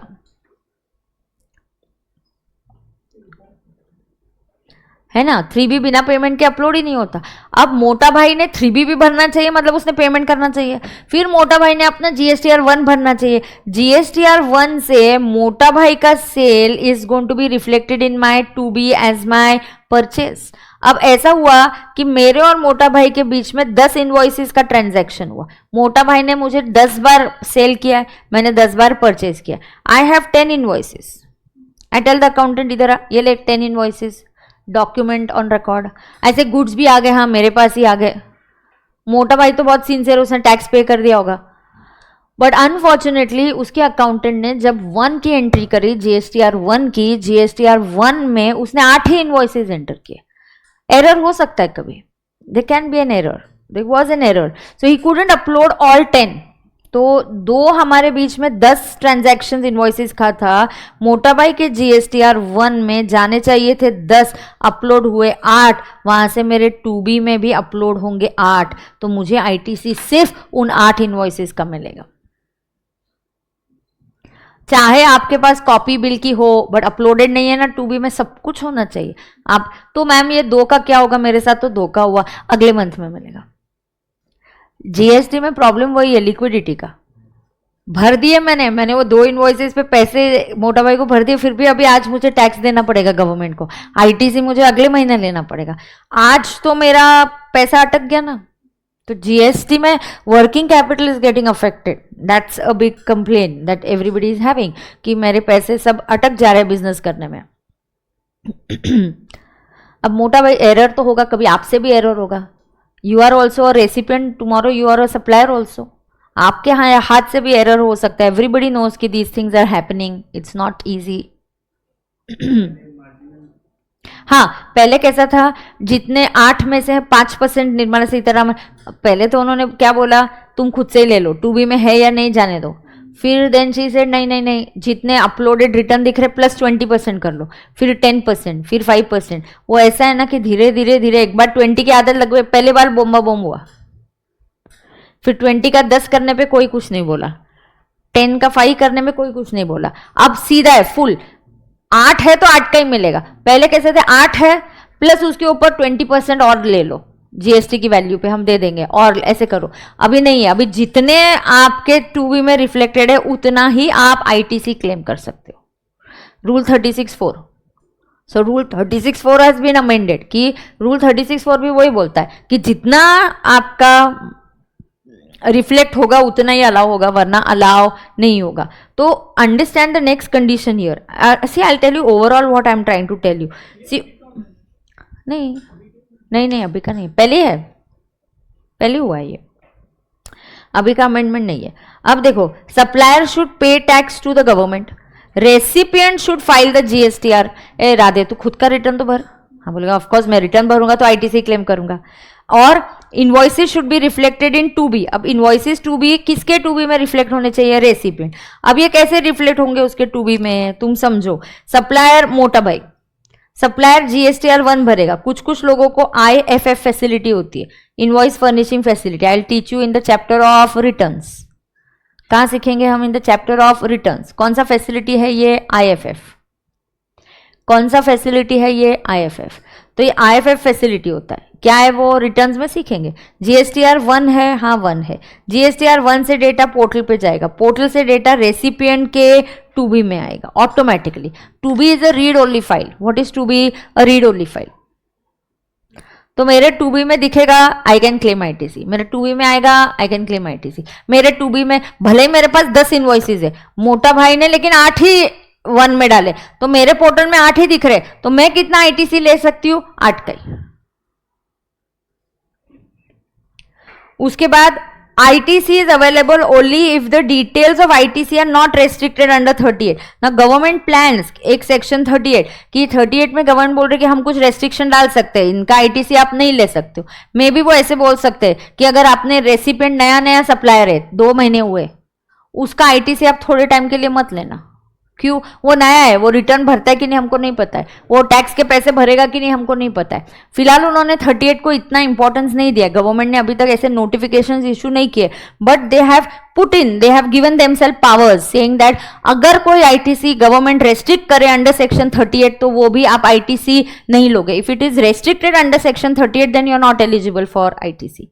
अब आईटीसी की कंडीशंस क्या है, who can claim ITC, registered person. मेरे परचेजेस, मुझे आईटीसी किस पे लेना है, taxes that I pay on my purchase. Sometimes on my purchases I will pay the tax to PKD audit fees, supplier will pay to government. Sometimes on my input I myself will pay the tax to the government, that is RCA. Let it be any type of tax, it's my input, it is eligible for ITC. It should not be a block credit under 17(5). What are the conditions? These are 5-6 clauses. 16(2) में there is clause A, B, C, D, E, F ऐसे clauses है। पहला clause, I must have the tax paying document. चलो मेरे साथ learn करो। पहला क्या है, have the tax paying document, possession of the tax paying document। दूसरा, receipt of goods and services। दूसरा क्या बोलो, receipt of goods and services. बराबर है। Receipt of goods and services के बाद क्या है, उसके बाद क्या है, हाँ फाइल जीएसटीआर। हाँ, supplier should supplier should pay the tax, supplier should pay the tax to the government, supplier should pay the tax to the government, recipient Radhe should file his return, then recipient के लिए the invoices should be reflected in 2B, मतलब supplier should pay 1, then file GSTR 1 से portal से मेरे 2B में। तो तुमको ये समझ में आ रहा है क्या कि मेरा ITC ले पाना या नहीं मेरे सप्लायर पे भी बहुत डिपेंडेंट है। मेरे सप्लायर ने टैक्स पे किया या नहीं किया, मेरे सप्लायर ने टैक्स पे किया या नहीं किया।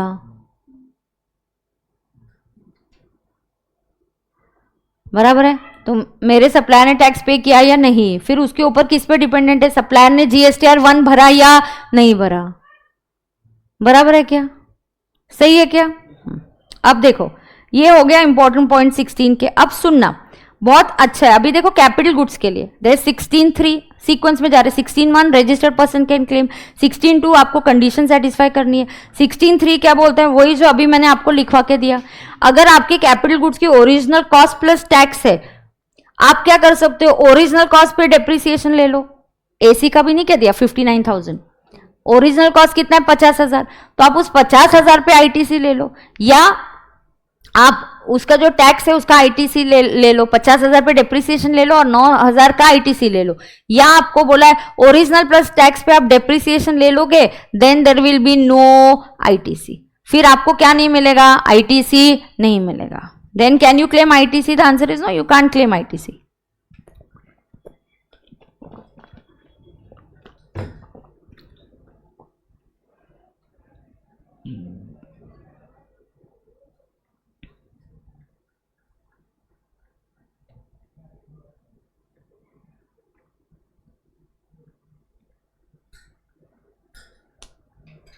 अभी डन? ओके, अब अगला 4-5 ये जो पॉइंट्स है अभी सुन के लो पहले। अब पहले रूल 36(4) को टिक कर देते, ये वाला ये पढ़ा दिया, अब ये क्या है वो एक बार बताती हूँ, ये हो ही गया है, 2-3 और पॉइंट्स है वो बताती हूँ। अब सुनना पहले रूल 36(4), ये सप्लायर है, सप्लायर कौन है, मोटा भाई। सप्लायर ने क्या फाइल किया, GSTR1। बेटा GSTR1 क्या है, मेरा सेल का इनवॉइस है, सेल के invoice bill to bill data जाता है। GSTR1 में क्या जाता है, बिल टू बिल। GSTR1 में क्या जाएगा बेटा, बोलो, बिल टू बिल, हाँ ना, GSTR1 में क्या जाएगा, बिल टू बिल डेटा जाएगा। ओके, अब यहां से डेटा पोर्टल पे जाएगा, पोर्टल से डेटा ऑटो पॉपुलेट होकर रेसिपिएंट के कहाँ रिफ्लेक्ट होगा, 2B में। राधे क्या करेगा, अपना पोर्टल पे लॉगिन करेगा, 2B ओपन करेगा, 2B में जितना इनवॉइस दिख रहा है उतना वो ले सकता है। So Radhe can claim ITC only if invoices are reflected in GSTR 2B, ऐसा 36(4) भी बोलता है और ऐसा ही सेक्शन 16(2) भी बोलता है, दोनों एक ही चीज बोलते हैं, है ना। तो ऑलरेडी ये मैंने आपको सिखा दिया कि नहीं, कि पोर्टल में उसके 2B में रिफ्लेक्टेड होने चाहिए। पहले ये रूल 36(4) क्या बोलता था, नहीं नहीं जितने रिफ्लेक्ट हो रहे हैं उससे थोड़े और अलाउ कर दो, 20% एक्स्ट्रा, 10% एक्स्ट्रा। अब उन्होंने बोल दिया बस, Nirmala Sitharaman said I don't trust you, I only trust my system. If my system says you have the purchase किया है, 2B में आया तो ही तुमको आईटीसी मिलेगा, वरना तुमको आईटीसी नहीं मिलेगा। ए लाइव स्ट्रीमिंग वाले, are you with me? Live streaming, are you with me? Are you with me?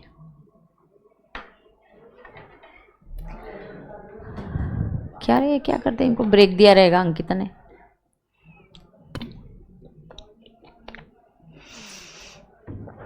O God, 2 minute.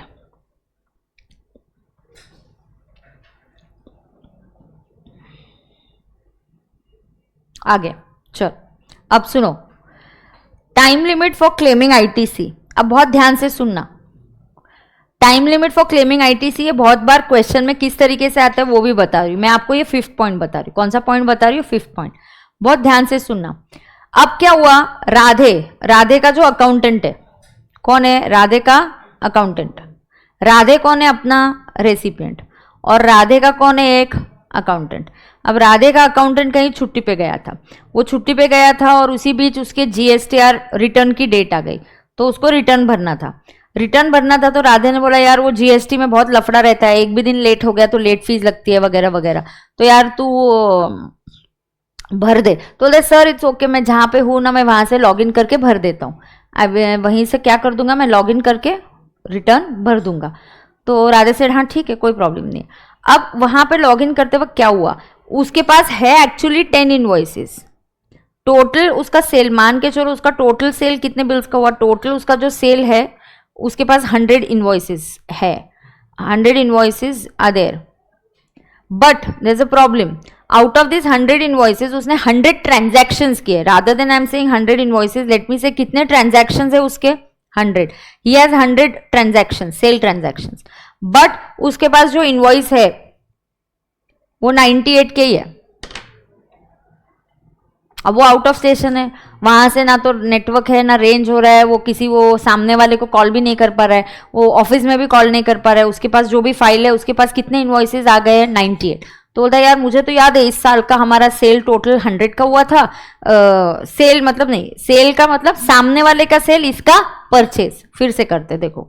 So there is Radhe, Radhe कौन है? रेसिपिएंट। राधे कौन है? रेसिपिएंट, ठीक है। So Radhe is recipient. Radhe का अकाउंटेंट है, वो बोलता है सर कि हाँ मुझे क्या करना है, अकाउंटेंट को बोलते हैं आप रिटर्न भर दो। रिटर्न भरते वक्त पता है क्या, जितना हम आउटपुट टैक्स पे फोकस नहीं करते ना, हमारा ज्यादा फोकस इनपुट टैक्स पे होता है। मैंने इतना परचेस किया यार, तू सेट ऑफ ले ले। तो आई टेल द अकाउंटेंट देख अपने 100 परचेस के ट्रांजैक्शंस है। कितने ट्रांजैक्शंस है? अपने 100 परचेस के ट्रांजैक्शंस है। तो इन 100 परचेस के ट्रांजैक्शंस पे प्लीज यू क्लेम आईटीसी। तुमने क्या क्लेम करना चाहिए? आईटीसी। क्या क्लेम करना चाहिए? आईटीसी। तो बोलता हाँ सर मैं कर लूंगा। बट जब वो फाइल ओपन करता है वहां पे वो देखता है उसके पास कितने इनवॉइसेस है? 98। तो बोलता है यार अब क्या करूं, वो परेशान हो जाता है कि ये 2 इनवॉइसेस का रिकॉर्ड ही नहीं मिल रहा है। मैम 2B पे मिल सकता था। हाँ मिल सकता था, उसको स्ट्राइक नहीं हुआ, वो छुट्टी पे, उसने 15-20 मिनट निकाले कि जल्दी जल्दी रिटर्न भर दो, खत्म कर दो।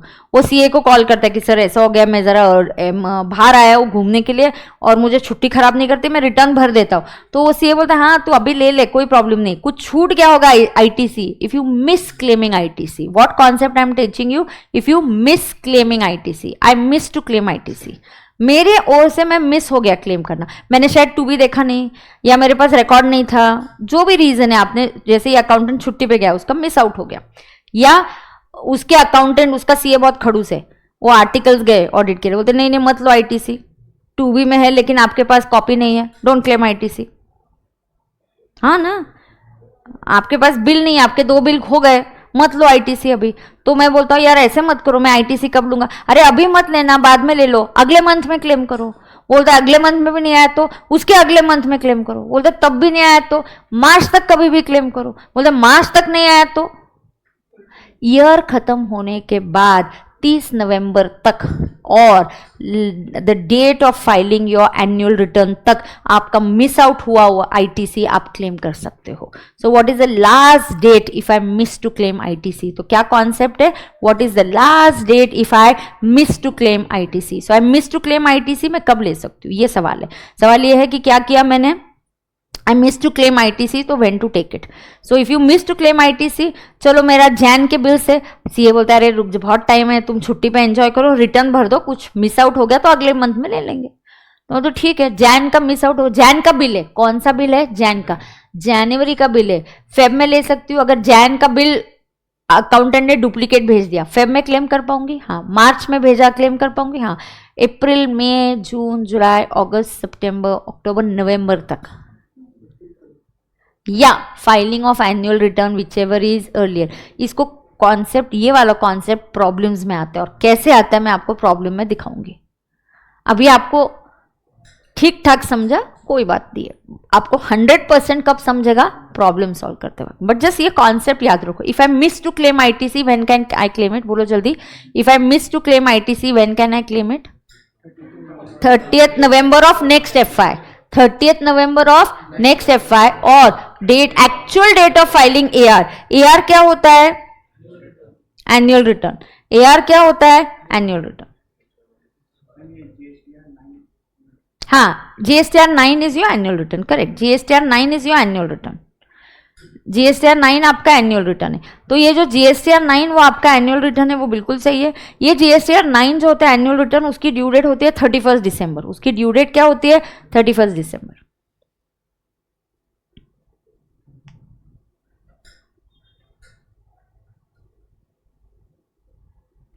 अब 31 दिसंबर और 30th November whichever is earlier, ऐसा क्यों दिया मैम? अरे 31 December is the due date, I can file earlier also, so is the actual date of filing. सो ये कॉन्सेप्ट क्या है, इस कॉन्सेप्ट का नाम क्या है वो समझो आप। इस कॉन्सेप्ट का नाम है टाइम टू क्लेम आईटीसी। मतलब if I miss to claim ITC, इधर लिखो, if I miss to claim ITC. आपसे क्या हो रहा है? If I miss to claim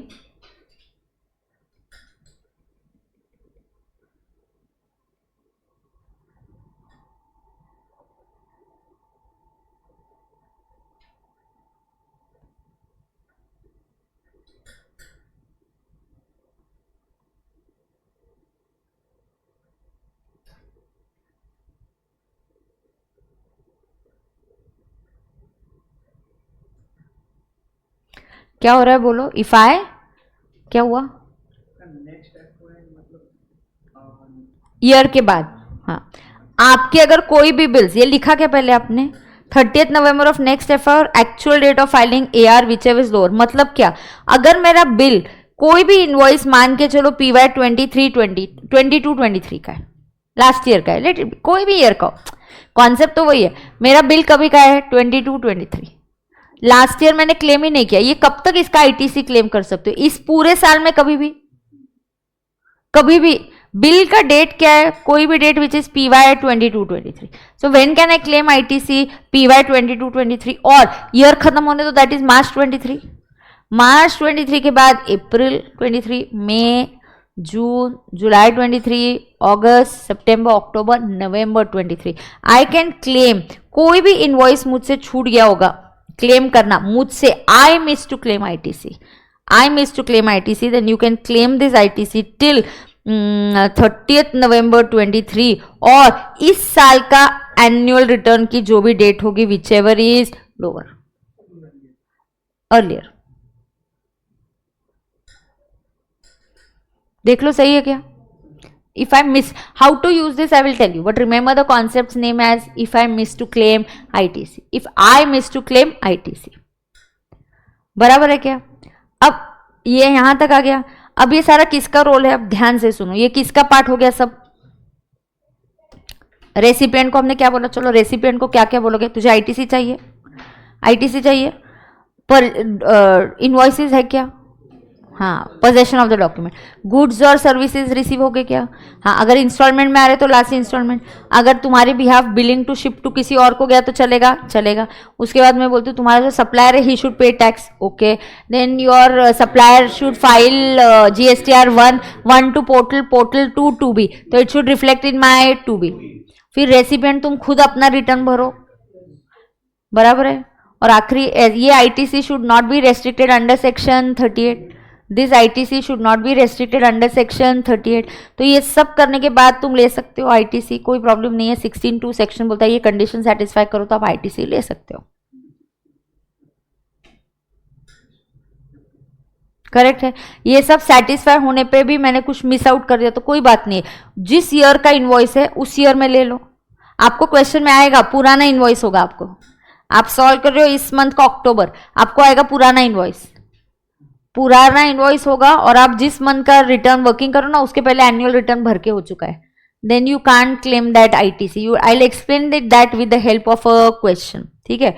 अब इंपॉर्टेंट एक हर्षद मेहता वाला कॉन्सेप्ट बताती हूँ, उतना ही, नहीं तो बहुत हैवी मतलब क्या हो जाएगा, पूरा ये हो जाएगा, मिक्सिंग नहीं होना चाहिए। हाँ, अब सुनो, हर्षद मेहता वाला बता दूं ना एक कॉन्सेप्ट, एक और सुनोगे ना, सुनो अभी ध्यान से। अब हर्षद मेहता इज वेरी चालाक। व्हाट हर्षद मेहता सेज, हर्षद मेहता अपने CA से मिलके आता है।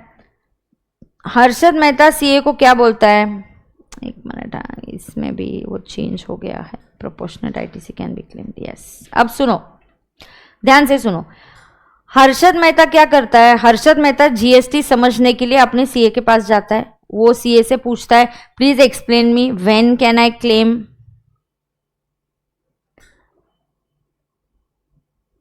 मुझे ITC कब मिलेगा। सो when can I claim ITC, तो वो जानना चाह रहे कि मैं, मुझे क्या मिलेगा, ITC कब मिलेगा। So he says when can I claim ITC। तो हर्षद मेहता का CEO उसको बोला अच्छा when can you claim ITC, तो he says okay I will tell you when you can claim ITC। He says ये 16(2) की कंडीशन सुनो, तुम्हारे पास टैक्स पेइंग डॉक्यूमेंट होना चाहिए, गुड्स आ गए, रिसीट सर्विसेज आ गई, तुम्हारे सप्लायर ने टैक्स पे कर दिया, तुम्हारा सप्लायर 1 भरता है, तुम्हारे 2B में आ गया, तुमने रिटर्न भर दिया, तो ठीक है। अब हर्षद मेहता के पास एक मोटा भाई से इनवॉइस आया है, परचेज है, मोटा भाई का सेल है, हर्षद मेहता का परचेज है। मोटा भाई का,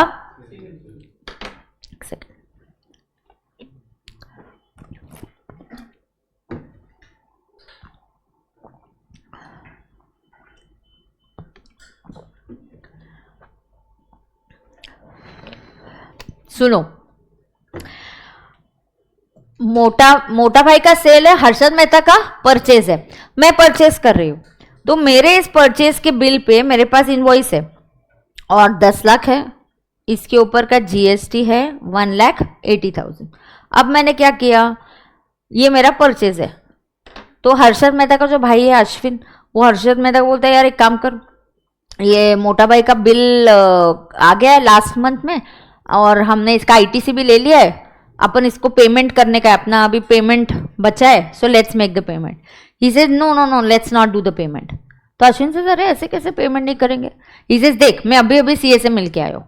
सीए ने क्या बोला, गुड्स आ गए, तो बोलते हाँ गुड्स आ गए। उसने बोला बिल आ गया, हाँ बिल आ गया। उसने बोला मोटा भाई ने टैक्स पे कर दिया, वो तो करेगा, वो तो बोलते हैं हाँ मोटा भाई तो बहुत ऑनेस्ट है, वो तो बिल्कुल पे कर दिया होगा। मोटा भाई ने जीएसटीआर 1 भरा, हाँ भर दिया। अपने 2B में दिख गया, हाँ दिख गया। तो इसे अभी पेमेंट क्यों करना है, आराम से करते हैं। अभी स्टॉक मार्केट पे इन्वेस्ट करते हैं, अभी कुछ आईपीओ आने वाला है, पैसे उधर डालते हैं, जब स्टॉक में प्रॉफिट हो जाएगा मोटा भाई को दे देंगे अपन ये पैसे। इजंट इट अनफेयर फॉर मोटा भाई। आपने सारी कंडीशन उनके ऊपर डाल दिए, रेसिपिएंट के ऊपर कोई कंडीशन नहीं कि आपने पेमेंट करना चाहिए। नहीं तो रेसिपिएंट क्या करेगा, बेस्ट है, इनवॉइस आ गया, गुड्स आ गए, क्रेडिट पीरियड है, आराम से पे करो, कौन रोकने वाला है, आईटीसी भी मिल गया, मेरा क्या होता है। आज मोटा भाई नाराज हो गए तो दूसरे सप्लायर से ले लेंगे अपन। Of course generally you shouldn't do this because then आपका मार्केट में नाम खराब हो गया तो आपको कोई सेलिंग नहीं करेगा फिर। बट वो जो भी आपने करना चाहिए कि नहीं, गवर्नमेंट ने लॉ बनाना चाहिए कि नहीं। हाँ, सारा सिर्फ सप्लायर के ऊपर क्यों है। रेसिपिएंट ने भी मुझे 11,80,000 रेसिपिएंट शुड पे ना टू मोटा भाई। मोटा भाई ने कुछ क्रेडिट पीरियड दिया होगा। मोटा भाई और तुम्हारे क्रेडिट पीरियड का हमसे कोई लेना देना नहीं है, हम ओवरऑल लॉ बना रहे। तो ओवरऑल हम क्या बोलते हैं, फिर अश्विन सीए के पास जाते हैं और अश्विन बोलता है ये देखो हर्षद ऐसे कर रहे हैं, आप सच्ची में बताओ कुछ है क्या। तो सीए बोलता है हाँ है ना, you must make the payment to Mota Bhai of the invoice and the GST amount within 180 days from the I date। Invoice पे जो डेट है उसके 180 डेज के अंदर, इनवॉइस पे जो डेट है उसके 180 डेज के अंदर आपने क्या करना चाहिए, पेमेंट कर देना चाहिए। You must make the payment with in what 180 days. तो आपने पेमेंट क्या कर देना चाहिए, विद इन 180 डेज। बराबर है क्या। तो आपने पेमेंट इसका 180 डेज में कर देना चाहिए। तो यहां पे क्या होगा, उफ। तो अब what happens, let's understand this. ये समझा क्या, कितने दिनों में। अच्छा अगर नहीं किया, मान के चलो हर्षद फिर भी अश्विन की बात माना नहीं, अश्विन को समझ रहा नहीं यार जो भी है ऐसा कुछ नहीं है, ऐसा कुछ नहीं है, इसे नहीं करेंगे पेमेंट। मैंने बिल ले लिया, गुड्स आ गए, 2B में आ गया, मंथ ऑफ परचेज में ही मैंने आईटीसी भी ले लिया। मैंने क्या कर दिया, आईटीसी भी ले लिया।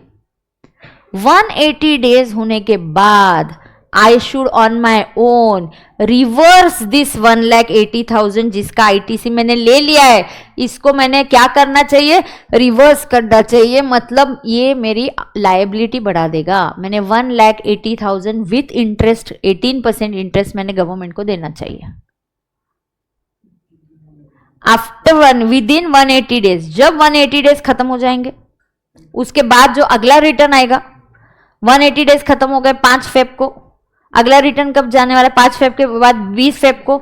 20 फेब को आप जब रिटर्न भरोगे आपने इस 180 को पेमेंट करना पड़ेगा, उसको विद 18% इंटरेस्ट लेना पड़ेगा। इसका 18% interest will be counted from date of taking you have utilized your ITC till the date of making the payment to government. ये तुम्हारा और गवर्नमेंट का हो गया। मोटा भाई छोड़ेगा क्या तुमको। Whenever after 180 days you repay, you pay to मोटा भाई, तुमको मोटा भाई को तो गुड्स तो उसी से आए, 180 उसको जीएसटी भी देना पड़ेगा तुमको। तुम जब मोटा भाई को फर्दर 180 की डेज के बाद whenever you paid to him later, then that later you can reclaim the credit of 1,80,000। Starting से स्टार्ट करती हूँ, बहुत ध्यान से सुनना। पहले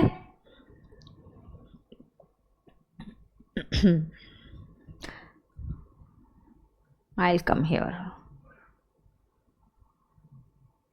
पेज नंबर बोलो मुझे।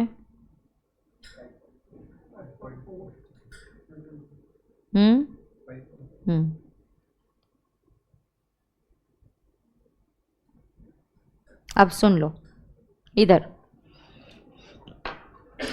Recipient must pay the value plus tax amount to the supplier within 180 days from the I date. अब ध्यान से सुनना, लिखने के लिए मैं यहां से नहीं आपको वहां से दूंगी, एक हाथ पॉइंट कुछ मिस आउट हो गया तो it's better you take it down from there. Now pay attention, पहले you payment of invoice is done within 180 days. Harshad is now no he is very sincere, he says नहीं अपन with in 180 days पे कर देंगे। So आपने already ITC had been taken,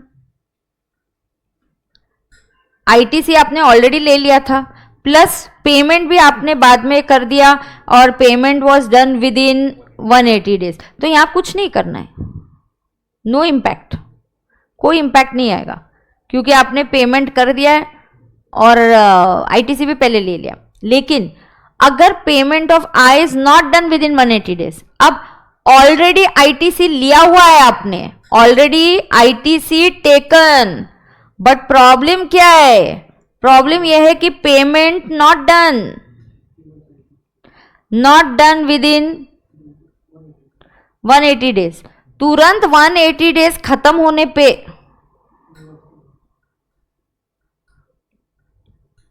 ये 180 days खत्म होने पे payment not done within 180 days, not done, then immediately reverse ITC. मैंने प्रोपोर्शनेट पेमेंट किया तो प्रोपोर्शनेट आईटीसी मिलेगा, प्रोपोर्शनेट रिवर्स हो जाएगा। आपने प्रोपोर्शनेट पेमेंट किया, आपको प्रोपोर्शनेट आईटीसी मिलेगा, प्रोपोर्शनेट रिवर्स हो जाएगा। Already ITC taken, payment not done within 180 days. अब रिवर्स आईटीसी करना ही पड़ेगा, रिवर्स करना पड़ेगा means increase your output liability. आपकी आउटपुट लायबिलिटी बढ़ जाएगी और आपको आउटपुट लायबिलिटी में 18% इंटरेस्ट देना पड़ेगा। ये 18% का जनरली आपको टैक्स कैलकुलेशन नहीं आता है। It is okay for you to remember 18% will be counted from where to where, 18% will be counted from date of utilizing the ITC till the date of making the payment to the government. आपका जो GST का amount है 180, आपका bill था 10 लाख का, plus इसके ऊपर GST कितना है 180, तो ये जो 180 है वो आपको पे करना पड़ेगा प्लस 18% इंटरेस्ट। वहां से मोटा भाई के यहाँ से धमकी आ रही है, अभी लीगल नोटिस देंगे, अब हम लीगल एक्शन लेंगे। अब तक पेमेंट नहीं कर रहे, 6 महीने हो गए, 8 महीने हो गए, व्हाट इज दिस, गुड्स तुमने ले लिए, सब कुछ ले लिया। अब हर्षद डर जाता है और बोलता नहीं यार मोटा भाई लीगल नोटिस तो नहीं, अपन उसको पेमेंट कर देंगे। अब आपको उसको 11,80,000 पे करना पड़ेगा, 10 लाख भी और 180। तो अब तुमने उसको when you make payment, when you pay the supplier, अब तुमको सप्लायर को पे करना है और पूरा पे करना है 10 + 180। When you pay the supplier then reclaim ITC of 180। फिर ma'am what about my interest, चला गया, कुछ तो पनिशमेंट मिलेगी ना। व्हाट अबाउट इंटरेस्ट, क्या इतना गलत कर रहे हो, 6 महीने तक कोई पेमेंट रखता है क्या? What about the interest? उल्टा मोटा भाई should also charge you interest for making him late payment, that will go to Mota Bhai's account, this will go to government's account. Then there are some exception जहां ये condition apply नहीं होती। ना यहाँ पे with example है, एक सेकंड मैं जस्ट ये वाला पार्ट ओपन करती हूँ। ये क्या है, इनकम नहीं, जीएसटी। हाँ अब देखना, पहला इनवॉइस आपको रिसीव हो गया, सुनो आपको इनवॉइस मिल गया, हाँ आपको गुड्स भी मिल गए, हाँ आपको इनवॉइस मिल गया, आपको गुड्स भी मिल गए, आपने आईटीसी ले लिया 180 का, यस आपने पेमेंट भी विद इन 180 डेज कर दिया, कोई प्रॉब्लम नहीं है, नो फर्दर एक्शन। लेकिन अब प्रॉब्लम किधर है, अब प्रॉब्लम इधर है। अब प्रॉब्लम क्या है, प्रॉब्लम ये है इनवॉइस का अमाउंट रिसीव हो गया, गुड्स आ गए, आपने आईटीसी क्लेम कर दिया, आईटीसी क्लेम कर दिया, हाँ लेकिन आपने पेमेंट नहीं किया, पेमेंट नहीं किया तो ITC of 180 will be reverse, that is liability will increase by 180, pay to the government 180 plus interest. Interest will be counted from date of utilizing ITC till the date of making the payment to government, and interest rate is 18% per annum. If payment is done later, ITC can be reclaimed. If proportionate payment is done, proportionate ITC can be claimed. आपने 50% पे किया तो आप 50% ITC ले सकते हो, बचा हुआ 50 आपको रिवर्स करना पड़ेगा। मैंने आधा बिल का 180 डेज में पेमेंट कर दिया, तो आधा मिलेगा, आधा रिवर्स करना पड़ेगा। जब बचा हुआ उसको पे करोगे तब बचे हुए का आईटीसी वापस रिक्लेम कर देना। अब आईटीसी रिवर्सल कब करना पड़ेगा? इमीडिएट जो अगला 3B है, आपको 5 तारीख को आपका 180 खत्म हो गया, अगला 3B कब आएगा? 20 तारीख को। आपका 180 डेज 25 फेब को हुआ, तो अगला रिटर्न कब है? 20 मार्च को, तो 20 मार्च में आपको करना पड़ेगा। अगला इमीडिएट जो 3B है उसमें आपको ये सब तामझाम करके गवर्नमेंट को रिपोर्ट करना पड़ेगा on your own. Now there is an example, I is of 8th में। अब 180 डेज मैंने कैसे काउंट किया? 8 से 31 मई तक 23 डेज, जून के 30, जुलाई के 31, अगस्त 31, सितंबर 30, अक्टूबर 31, 176 खत्म हो रहे, प्लस 4 किए मैंने 4 नवंबर को। 4 नवंबर को आपको पता चला आपका अगला 3B 20 नवंबर को है। 20 नवंबर को आपने आईटीसी 180 का रिवर्स करना है अलॉन्ग विथ इंटरेस्ट। ये प्रोविजन कब एप्लीकेबल नहीं होगी? उसके एक्सेप्शंस है। Supplies on which tax is payable under RCM. RCM वाले का कोई ये नहीं है, उसका टैक्स तुम ही गवर्नमेंट को पे कर रहे हैं। अब गवर्नमेंट बोलते जाने दो, सप्लायर को मिले या नहीं मिले, वो 180 डेज में कवर नहीं है। डीम्ड सप्लाईज जहां पे कंसिडरेशन ही नहीं है, कंसिडरेशन नहीं है तो काय का payment within 180 days. And recipient makes the payment to third party on behalf of the supplier. मैंने सप्लायर को डायरेक्टली नहीं दिया मोटा भाई को, लेकिन मैंने मोटा भाई के बिहाफ पे उसके किसी वेंडर को दे दिया। तो ऐसे 3 सिचुएशन में ये 180 डेज की कंडीशन नहीं होती है। ये जो 3 एक्सेप्शन है ये भी एग्जाम में एक बार पूछे गए, थ्योरी क्वेश्चन। जीएसटी में थोड़ा थ्योरी क्वेश्चन भी आता है। You need to write this down. हाँ, ऐसा ये सेकेंड पार्ट लिख के लोगे क्या? ये जूम करूं क्या पहले?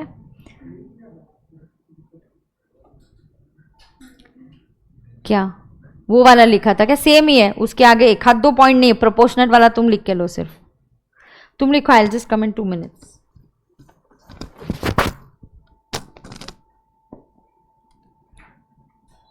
तुमको अगर चेंज ये साइड वाला लिखना होगा तो स्क्रीन चेंज भी कर लेना। I will just come in 2 minutes. हाँ,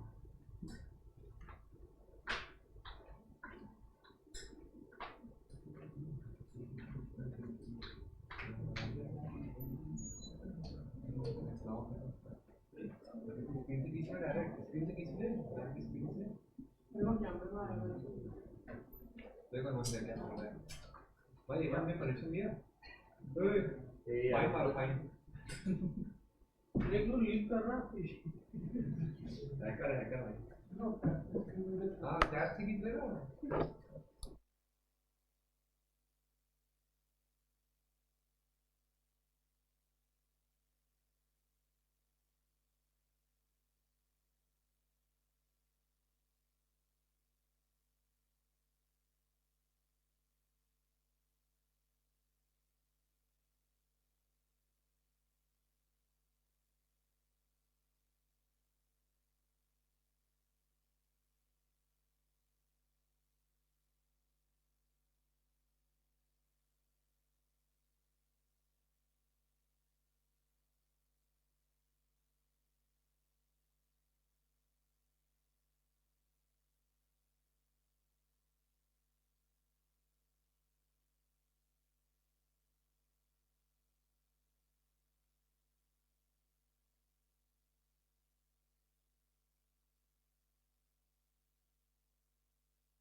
हाँ डाउट्स है क्या, बोलो.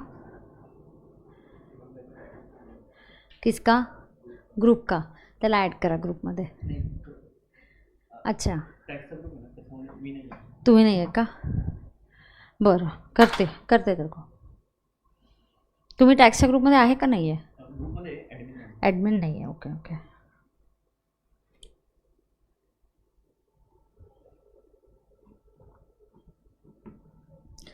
हो गया लिख के.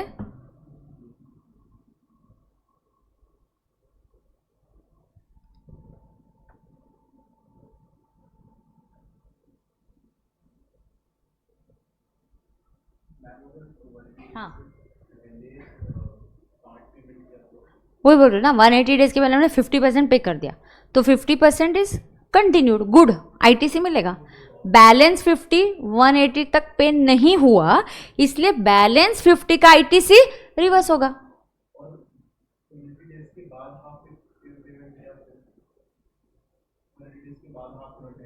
हाँ तो पहले 180 डेज पे कुछ भी पे नहीं किया, पूरा रिवर्स कर दो. फिर बाद में हाफ किया तो हाफ रिक्लेम करो.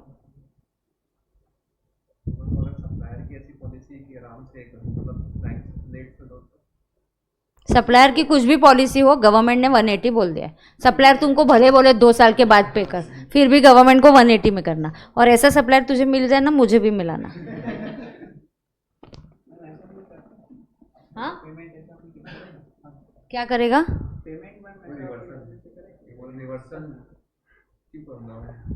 हाँ मत करो. लॉ ने तो बोल दिया ना इसके लिए.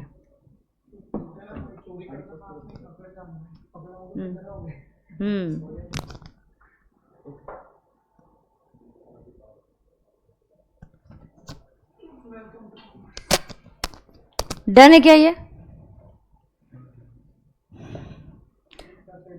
हो ये. हाँ एक्सेप्शन आपको लर्न करना है, मतलब उस पर आता है. फर्स्ट वाला शो कर दो. हाँ दिखाते. ये लाइव स्ट्रीमिंग वाला तुमको समझ में आ रहा है कि नहीं? हाँ नहीं कुछ तो बोलो. हेमंत थोड़ा एसी लगा ना, बंदा है ना, गर्म हो गया. बट अभी ठीक है, अभी इतनी देर अपन सर्वाइव कर पाए बिना. थोडा वेळ लावा, आता क्लास संपतच आलाय.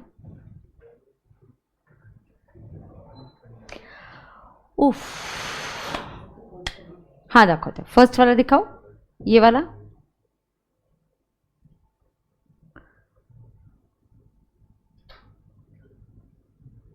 ब्लॉक क्रेडिट तो हो गया अभी. बस मुझे ऐसा लगता है कल मेरा सिखा के हो जाएगा आईटीसी. हाँ कल क्या है? थर्सडे. थर्सडे बीच में मुझे एक दिन वापस छुट्टी लगेगी. 1 डे मेरी एक दिन छुट्टी होगी. कौन से दिन होगी मैं आपको पहले ही बता दूंगी. वो माय मदर इन लॉ का कुछ डॉक्टर का ये चल रहा है ना, तो मुझे यही अपॉइंटमेंट मिलती है ये स्लॉट में डॉक्टर की, तो I will have to go. Ma'am आपकी तबीयत खराब है क्या? नहीं, I am just too tired with lectures from morning 7:30 to 3:30 and March in office. अभी एडवांस टैक्स की इंस्टॉलमेंट्स का काम है.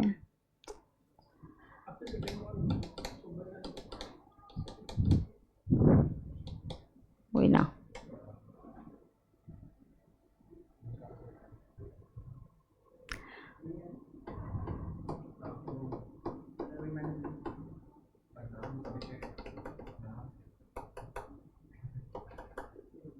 डन है क्या? मैम आईटीसी रिवर्स करके गवर्नमेंट को भी आईटीसी पे या सिर्फ इंटरेस्ट? आईटीसी प्लस इंटरेस्ट बेटा. 180 प्लस इंटरेस्ट. देखिए इधर अपन ने लिखा ना, आपको गवर्नमेंट को क्या पे करना है? 180 प्लस इंटरेस्ट. तो मैम बाद में मोटा भाई को भी देंगे, बट मोटा भाई को देंगे तब आप रिक्लेम भी कर सकते हो ना. आईटीसी क्लेम करोगे मतलब आपकी उतनी लायबिलिटी कम भी हो जाएगी. Thank you Ritika. मैम वैसे अगर कोई ग्रुप 1 मई में दे रहा है तो उसका ग्रुप 2 सितंबर में होगा क्या? हाँ ना, वो ये सब. हाँ तो ठीक है ना, अच्छी बात है. Wait for 6 months is too much ना. If you are already prepared. सिर्फ अभी रिजल्ट उन्होंने फटाफट लगाना चाहिए. अभी क्या करते क्या पता.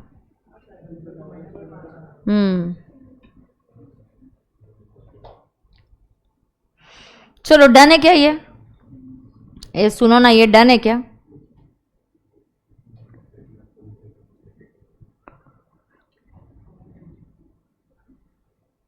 अच्छा सिर्फ ये एक चार्ट भी फिलअप कर दो ना, ये कल पढ़ाऊंगी। ये चार्ट लिख के लोगे क्या? 5.6 जस्ट कॉपी कर दो ना, then I teach you tomorrow, I stop, but 5.6 लिख के भी लो।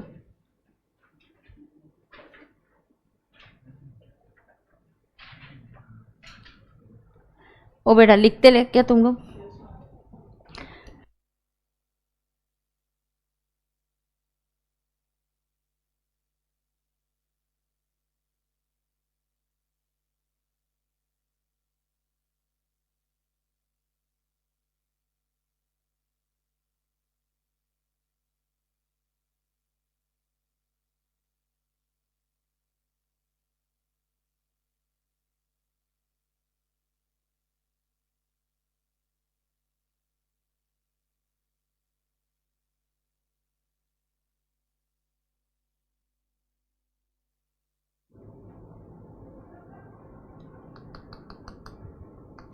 ये 5.6 लिख के लो, तो I will explain it tomorrow.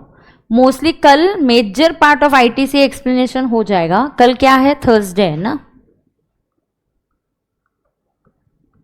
फिर प्रॉब्लम्स आएगा। एक दिन बीच में मेरी छुट्टी होगी फास्ट ट्रैक को, कौन से दिन मैं आपको बताती हूँ, बट आईटीसी हो गया ना, फिर सब फास्ट वाले चैप्टर्स है भाई।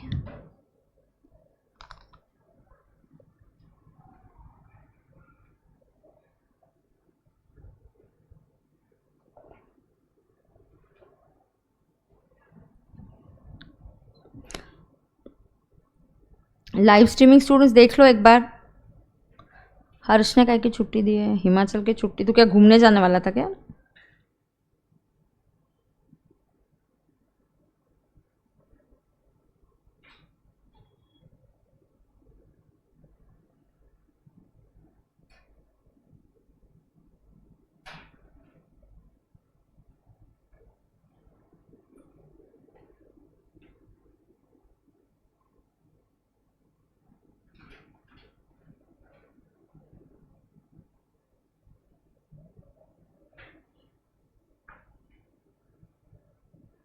हो गया?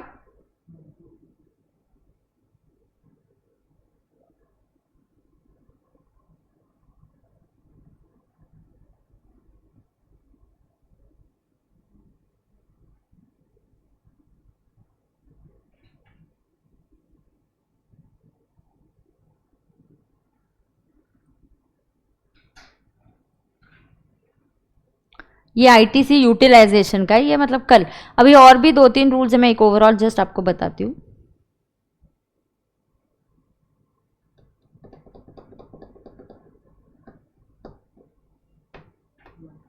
डन? ठीक है, तो एक मिनट में देखूँ, ये हो गया ना, तो मुझे 86B पढ़ाना है, ये रूल हो गया। ये वाला एक नया है, एक 88B है, 86A, हाँ, और फिर स्पेशल केसेस है, हाँ, मैनेजेबल है। ओके, कल मेजर पार्ट आईटीसी अपन कंप्लीट करेंगे, ठीक है। So thank you dear students, I will see you tomorrow. कल क्लास है, कल कोई छुट्टी नहीं है मेरी। जिस दिन छुट्टी होगी मैं आइदर अर्ली मॉर्निंग आपको बता दूंगी या आपको एक दिन पहले इन्फॉर्म करूंगी। Is that okay? Yes, okay, thank you, see you tomorrow, bye.